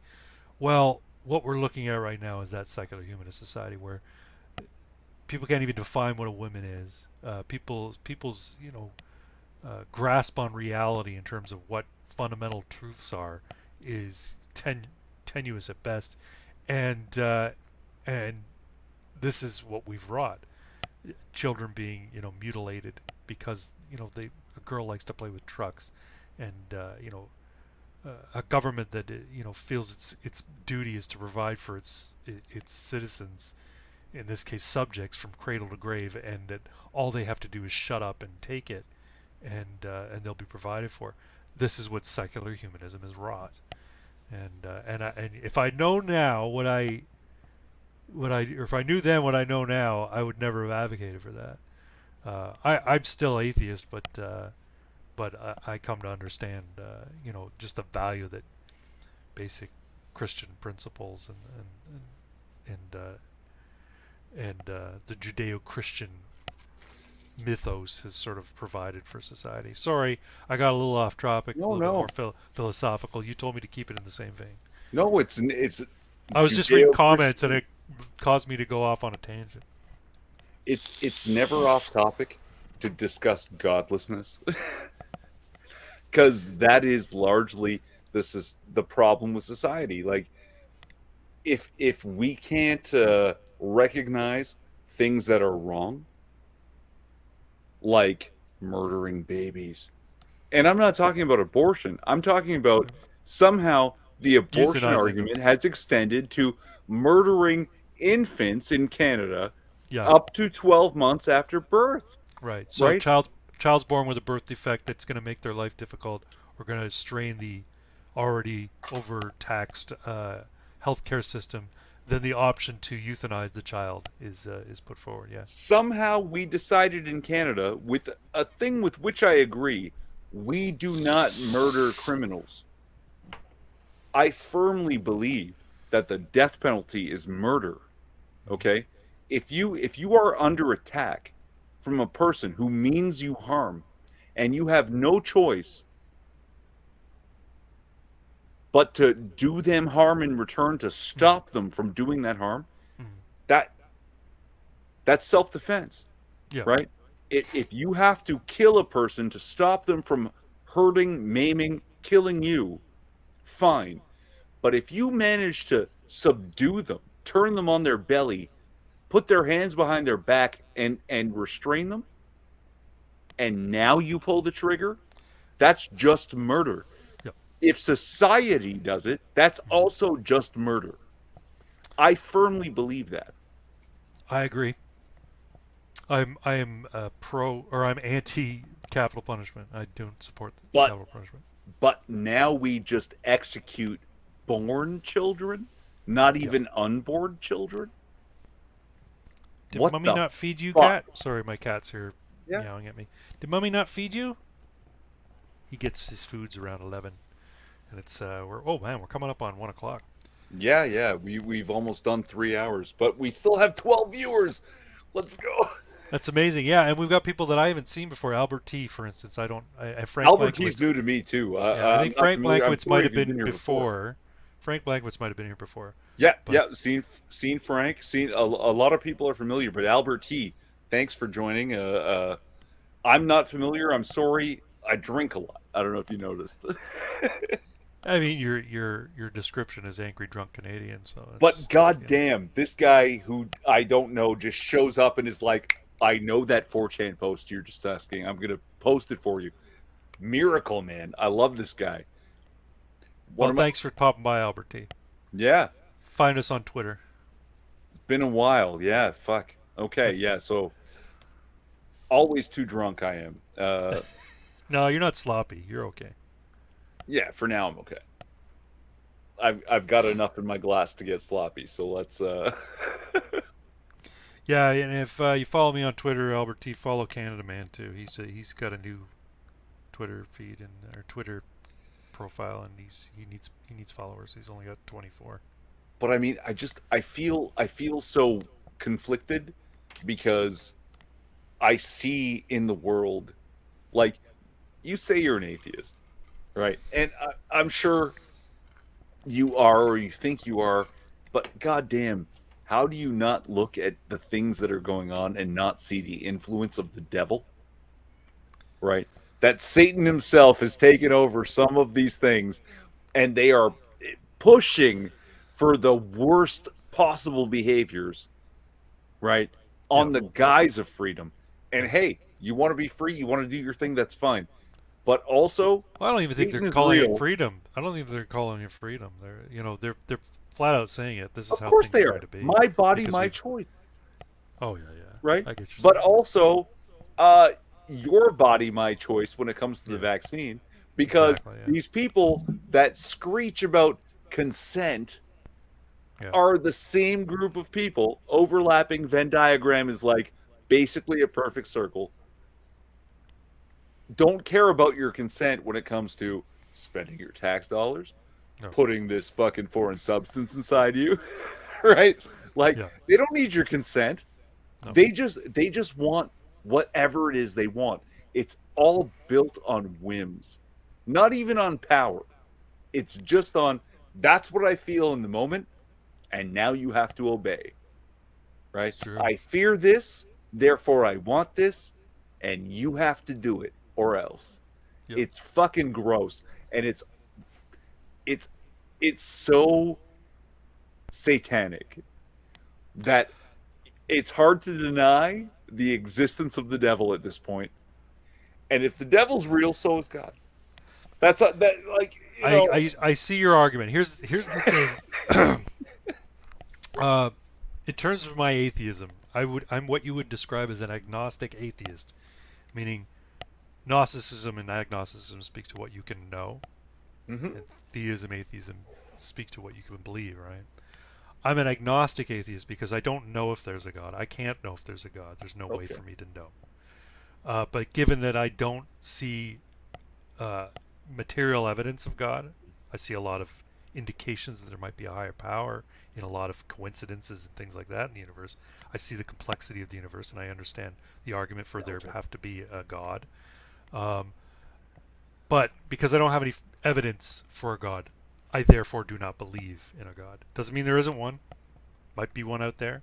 I don't know that the Christian God is the God that is turning all the wheels or whatnot, or even if there is a God turning all the wheels, there very well might be a higher intelligence out there. It may be completely oblivious or it might be completely indifferent towards us. I just can't know. Mhm. Uh, that being said, I was raised in a Christian culture. I was raised by Christian parents, uh, and I appreciate the value of the Christian tradition in how it has shaped our culture and given us what we have. I was saying that before when you bumped away. Agnostic should be the default for the scientific, since the point is we don't know. Well, let's find out. Yeah, Yeah, it's yeah. essentially true. Yeah. That's why I Uh, have so much hope for you. who knows? You know what? Like, here's the thing. I used to be adamantly against Disney when I was younger, and I've been to Disney World. I don't know how many times now since I've been married. So, but anyway, I need to disappear for a couple minutes, and I don't know if you want or you're planning on calling the stream soon, but I need to No, disappear come for a back. couple minutes. Make We're sure to good. feed my cat because Yeah, yeah. he's biting me now because he hasn't been fed. What a I angry cat who's so very angry. Uh, he's a bit of a dick, but I love him anyway. All Feed right. me, or I'll Yep, eat you. it's true. Oh, he didn't turn off the mic though, so you get to hear all those pops and whistles. Look, guys, I have some weird theological beliefs, spiritual beliefs. I'm not Craig I'm taking coming a back. I'm dump. coming. I'm not. I'm also not. God, here's the thing with being Christian. It's not about being a perfect person or even a good person. I hate the people that lean on Christianity and our Lord and Savior Jesus Christ and make themselves appear to be good people, because that's actually contrary to everything we learn when we read what Jesus tells us, not just what the dogma is. We're flawed. We're animals to one degree or another, and also spiritual, and we have a potential to always be better, but we have a potential to also be very, very bad and be base and be just cruel. And you've seen it with me in this stream, how I basically outright said I have every intention of being cruel, because I am not a good person. I am a person, and a person can be good and or bad at any given moment. It exists in us to be good or bad. And yeah, we have to make that choice every moment of every day. And if you think of yourself as a good person, that is what they call the road to hell. Because if you think you're a good person, you might start to taint your decision making with that assumption. I am a good person. Therefore, when I want a thing, the thing is wanted by a good person and it must therefore be good. Yeah, that's no, no, no, no. You can't do that. You have to think, oh, does the thing I want ultimately hurt people around me? Does it hurt the greater society? Does it hurt myself? Because sometimes a lot of our evils are just done to ourselves, right? Sin is part of us. We're all going to sin, and we're all going to not necessarily hurt others, but just do bad things for ourselves. One of the best jokes I ever heard was something about Jesus in the Garden of Gethsemane, that he saw all the sins of mankind from the beginning to the end, which means that Jesus saw some motherfucker blowing ropes to Waluigi porn and still said, I'll die on the cross to forgive that guy's sins. Like that guy is that Jesus is a fucking champ. It's true. Yeah, he's back. I am I, back.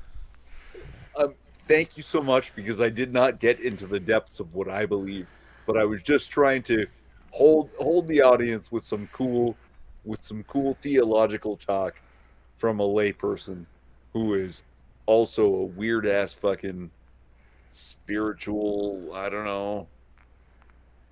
Uncle Jeezy, if I was taking a dump, I'd be gone a lot longer than that. I don't have enough fiber in my diet, so.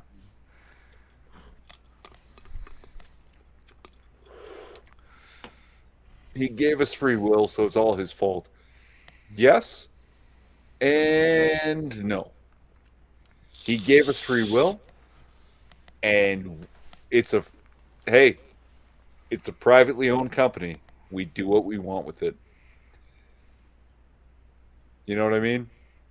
We He can't expect us to do exactly what was right, but you know when you're doing it wrong.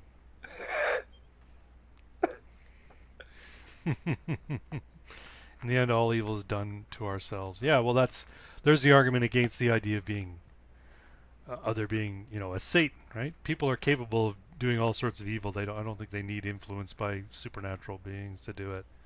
Mm, I think we're a big bunch of hairless monkeys, and if you've ever seen monkeys get into a fucking tribal war, what do they call a group of monkeys? A band, a pod? I don't know. Bunch of a chimps, troop. It's a a troop, troop of a chimps. troop, a Yeah, troop of chimps. You ever seen a troop go at war against another troop of chimps, and they're absolutely merciless. absolutely. At least five. Yeah, Because chimps apparently can do rudimentary math, yeah, and they know four chimps, four limbs, one chimp does all the damage. So if they catch an enemy chimp on their boundaries, on their borderlines, one chimp for each limb, and the fifth chimp is the one that rips its lips off, damages genitals, bites throats. So yeah, so they can count to the very least to five. Squid Coyote. I see a monkey drive a golf cart. How does that factor in? Also, Joe Rogan, is that you? Uh, No, it was an orangutan, it was an orangutan, and but orangutans are actually far more peaceful than chimps. Uh, in Indonesia, yeah, the people of Indonesia still call the orangutans the mountain people. yeah, That's their word for them. The mountain, like they think of them as some other weird human. yeah. Yeah, and orangutans are far more peaceful than chimpanzees. And you know what? It's funny. You look at their faces, and it's terms of expression. They're more human expression than any of the other great apes, Yeah, apart from yeah. humans, because we're part of the Gorillas, great ape family. gorillas and chimpanzees don't have the same range of expression on their face as orangutans. Orangutans, yeah, Yeah. yeah. They're crazy strong too. Orangutans are crazy strong. Oh, They're of all course. crazy strong. Yeah. Yeah. Um, but um, but yeah, that's why I'm saying, like, I think that humans are capable of being evil without the influence of a supernatural entity. Yeah. I think when we give into our baser instincts, like I was talking before, then the type of depravity we can get up to is monumental. Well, that was part of my. I didn't get too deep, but yeah, uh, we live in a flawed world. We are a flawed creature that is built on other flawed creatures. And yeah, we have some of these terrible, terrible instincts. You literally saw it with me while I tried to decry myself, saying, I need Jesus because without Jesus, I would kill cops. like yeah, like there it is. That's exactly why. We are not good or bad. We're both simultaneously, sometimes in the same moment. Hmm. But yeah, it's a choice we make every moment of every day. And Well, for the most part, According to Colossus, 4 or 5 moments. You don't wake up a hero, brush your teeth right. a hero. 4 or 5 moments. It's all it takes to be a hero. Yeah, See, and sometimes it's one. yeah. You die a hero. You You didn't save live a hero. you save a You just raccoon at the you side of the just road. shut up. Fuck off. That's that's more credit than I deserve, you know. It My dad had died, and I just wanted to fucking help someone, something that didn't have any other help. The worst part, you know why I did it? Because the second car that hit that guy knew they saw. There's no way you didn't see that fucking raccoon, and you hit him again. And I was like, nope, no, I gotta do something, even if it's only give him somewhere comfortable to die. And you know that motherfucker dug his way out of my fucking shed. Well, he didn't want to be confined. I totally get that. Yeah, like You he left him fought food too, so though, right? You hard. left him food and water. Did he eat Yeah, the food of and course. water? Yeah, yeah, yeah. I Okay. gave him like I thought for sure this was a dead raccoon, a dying raccoon, and I gave him food and water. And the poor motherfucker came out of the fucking box I gave him in my shed. He washed. I could tell the water bowl was filthy because he washed himself and he washed his food because raccoons wash their food before they Mm-hmm. eat it, right? And I know so much about raccoons now. And the food bowl was empty. The water bowl was filthy. I emptied the water bowl, refilled it, brought him more food, and then like 2 nights later, this motherfucker dug a hole out the back of the shed. I still have the hole in the back of the shed. You I didn't never fill. patched it You up. didn't patch it up, eh? Oh well. No, yeah. Well, maybe he'll come back sometime. Put some food out there. See if he comes back. I don't want him to come back. He didn't want to come back. This is animal libertarianism. He took what he was given and then he went out on his own and said, "No more. I'll never No, I return just mean he for may your have a handout." hard time. He may be on hard times sometime, and he'd be like, "Oh, maybe there's some food where I had it that He'll one time." never be on hard times. You know why? Because a little bit of charity and a whole lot of his own bootstrap. This guy was hit by two fucking cars and still fought for his own like independence. He was like, "Thank you, sir, but I'm gone and I won't return." And sometimes it makes me a little sad, but then I think about it that way and I'm like, I'm so happy for that fucking raccoon. Albertese says the last time he was here, he was around during the raccoon story. Oh, yeah, I was very drunk through that. Yeah. So that's why I don't remember you. Apologies. I hope you forgive me. Oh, you're still alive. My guy, I love you. I really do. You Who? guys are working so hard. So are we, as much as we can.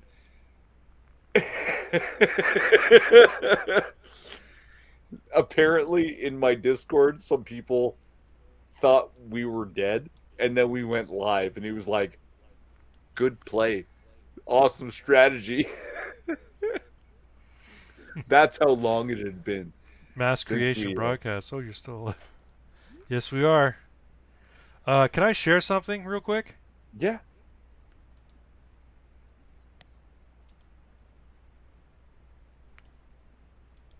you have to offer it, and we'll come up with an option, and I'll share it.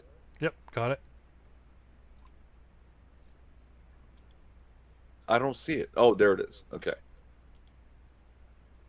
No, no, no, no. Hey, whoa, whoa, whoa, whoa, whoa.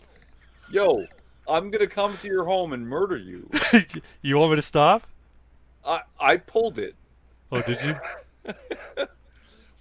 Yo, I watched this and I was like, that's so cool. yo, motherfucker. I lost Craig. I hope he comes back. So he, I shared something with Craig and Pogs. I expected Pogs to fuck with me. I didn't think Craig was gonna do that shit. Uh, I have film credits. When you're in areas, Sorry, I accidentally closed my StreamYard. yeah, no, I promised disownment, perhaps murder. Why did you share it if you didn't want me to see it and be I proud didn't of know it what for it you? was at first. I just clicked the button and was like, no. No, but Look, you sent it to me in the chat. Like I you sent obviously had I some sent some it. pride in it. There were some jokes going on, and I was like, "Oh, you should see this," because someone close to me went to college for film, and so now let's share it. Uh, I have credits. I'm literally in two guilds. Oh, really? Yeah, not by any choice of my own. I just knew some people who went to film school, and they said, "Hey, can you help me out?" I was like, "Yeah, let's do it." So have multiple acting credits and also a couple of tech credits. That's awesome.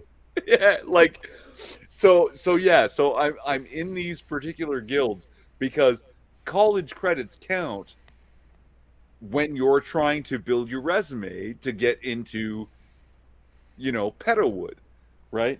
Yeah. So Do you my know? Do you know what he's doing now? Is he working in Hollywood? one of them works in television. Another one worked in television for a while and then bolted because they didn't like the culture.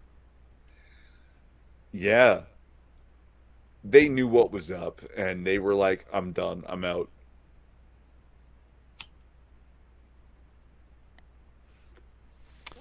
So yeah, they did a music video of Mad World, and Irving is the principal actor in it. Here's the thing though. Everybody does a video of Mad World. Like literally 85% of film students use Mad World as their Really? their music video See, project. Yeah. I'd do a Bloodhound Gang song if it was me. Of course you would. Like the same way that I would do a Butthole Surfers one, There you go. right? Yeah. Uh he was shaking lots of bacon, cooking egg in his shoe.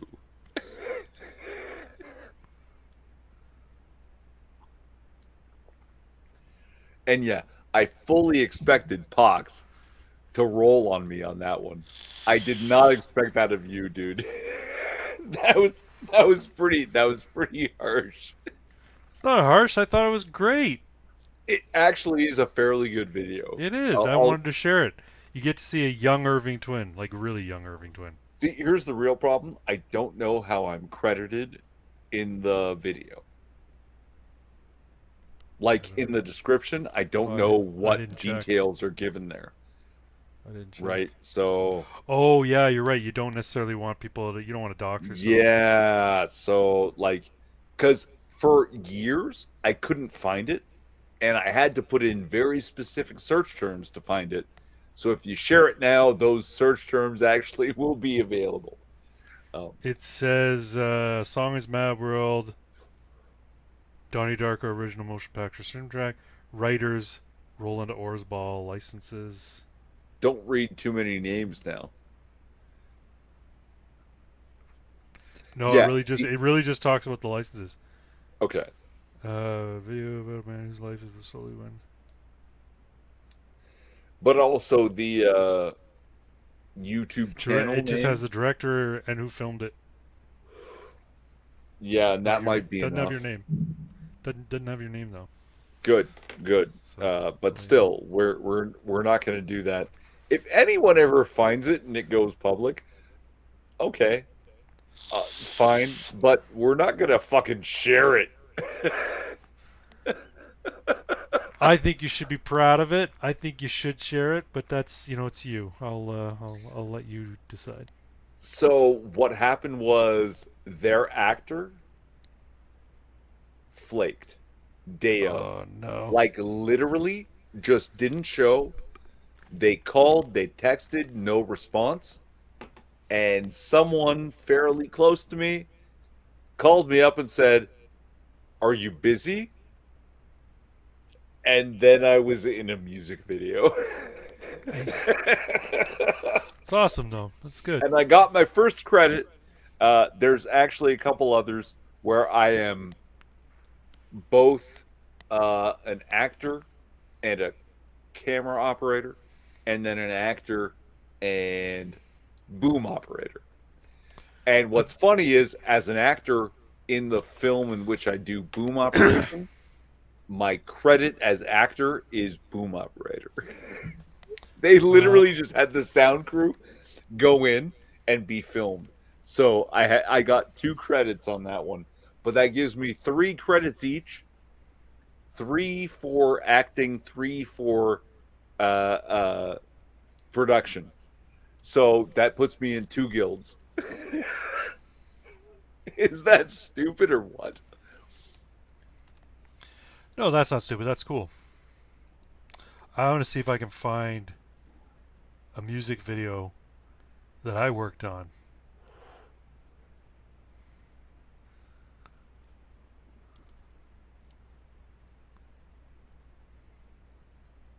Oh, they don't have their. Why don't they have a? I think it's from The Biggest Hand. Let me see. It's got a pic of Irving's dick. If you search for it, Irving's dick doxed. There are no lenses capable of containing this on the near scale. You literally need to be a mile away with like a 750 millimeter lens just to be able to contain it. It's so dumb.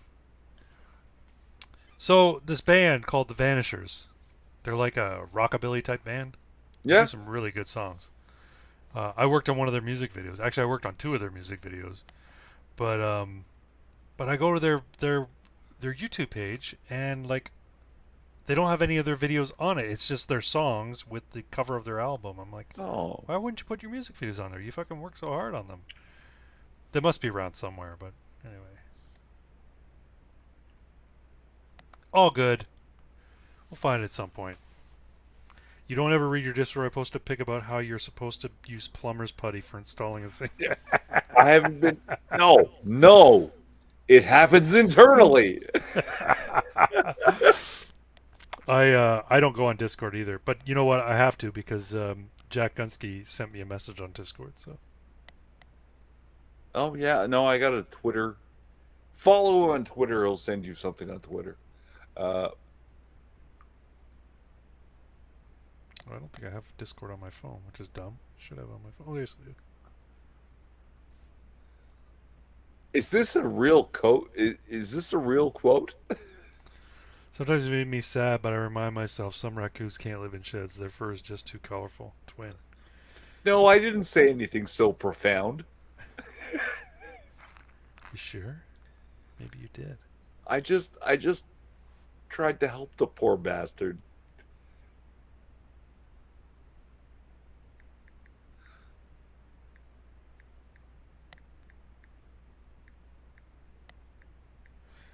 So Jack Gunsky sent me a message. Hey Craig, would you be interested in Quippers United on November 27th, 7 p.m. Eastern Time? Sadly, I will be in Antigua, so I will not be there. So yeah, there will be no Ammunition live stream next week. I'll be in Antigua, folks. So, Irving, if you want to do something, and there won't be. Well, I won't be in the Casual AF the following weekend because I'll be in Virginia. No, no. The following weekend I'll still be. Well, will I be back? I don't know. You won't be seeing me for a few weeks. Just so you know.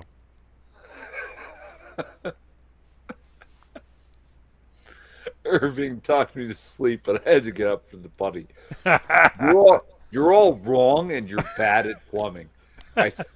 No, look. It's a simple physics. If you seal it inside, the pressure pushes the washer out and enforces the seal.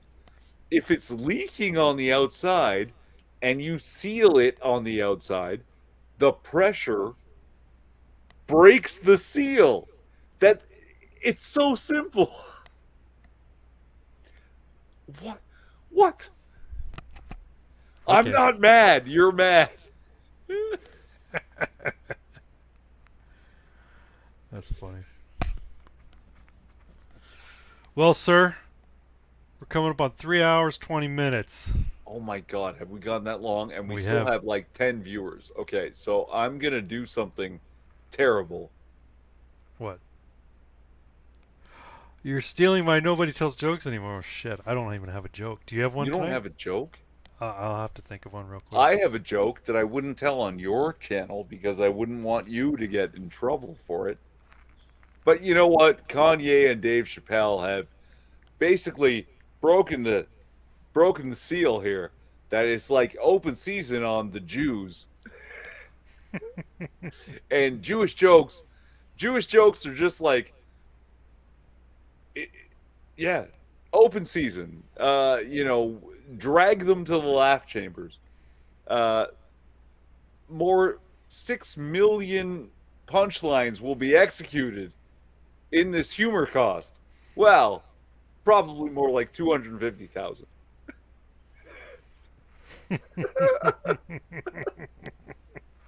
All right, I got a joke. Yeah, let's hear it. All right. What did the fish say when he swam into a wall? I don't know. What did the fish say when he swam into a wall? Damn.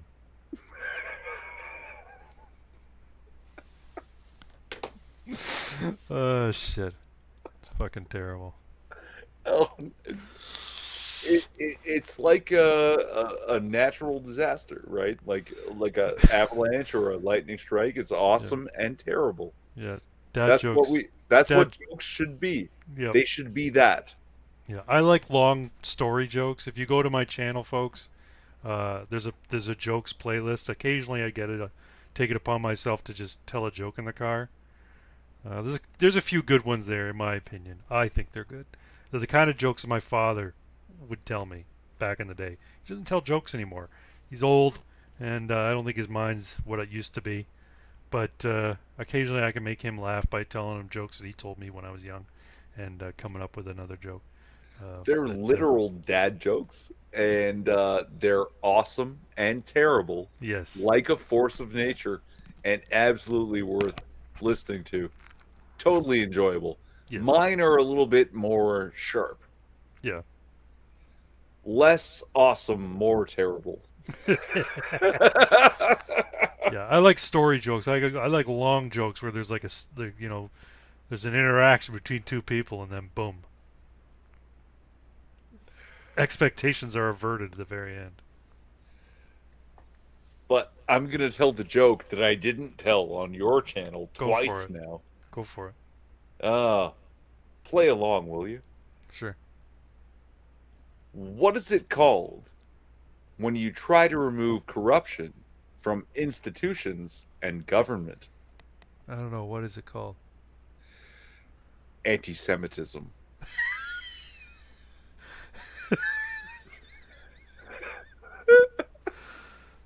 That's racist. No, it's not. It's anti-Semitic.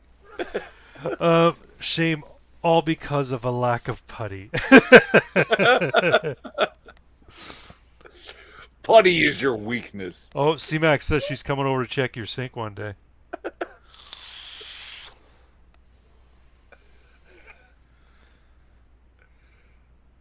Check.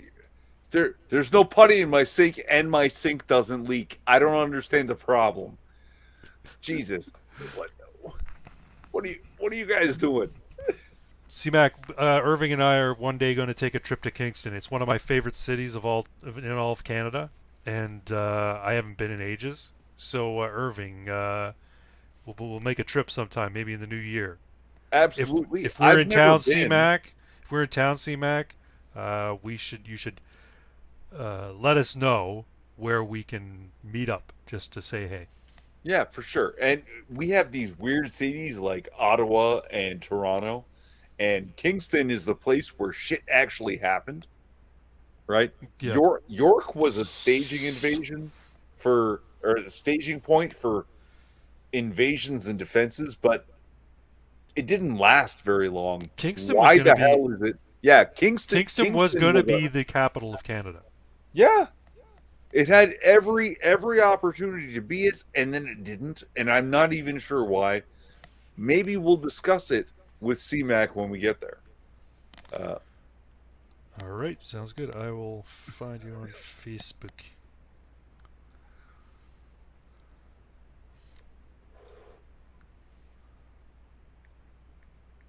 Don't post that on YouTube. Well, you can moderate. You can moderate the tweets. You can delete it if you want.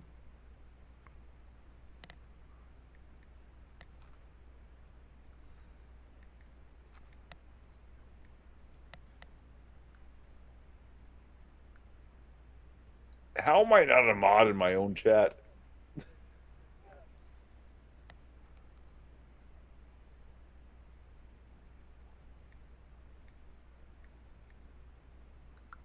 Okay, we're connected. I sent her a message on Facebook Messenger.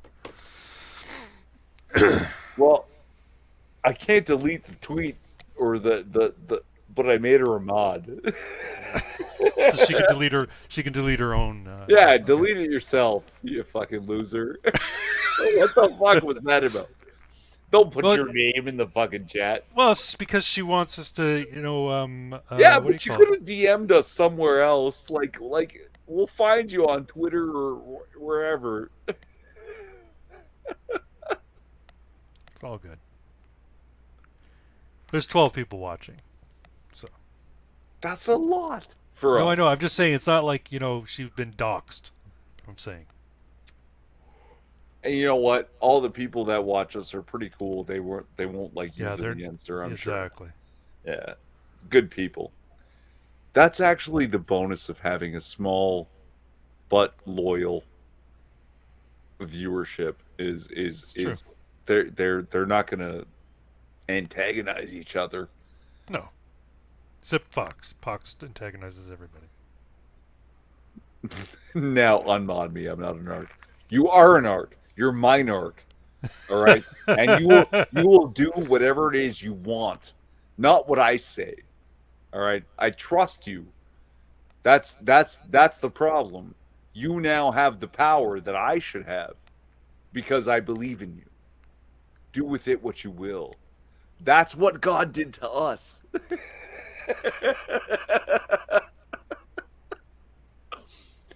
You can have my power. All right, brother. I gotta go. It's late, Yes. and I've got to. Final I've thoughts? final thoughts. No, I can't think of any right now. Yeah, I'm me sorry. neither. We did good. We had a great stream, despite the fact that I had to dip out multiple times here. It's all good. Uh, you carried us. Thank you so much for that. No. And thank you everyone for putting up with it. Wonderful, good people. Again, couldn't do that with a large audience. It's only Salt of the earth. a handful of people that we like. God, we recognize almost. If you don't, I do. On your stream, we recognize you recognize those people, and I'm like, who's that? And you're like, oh, I know this guy.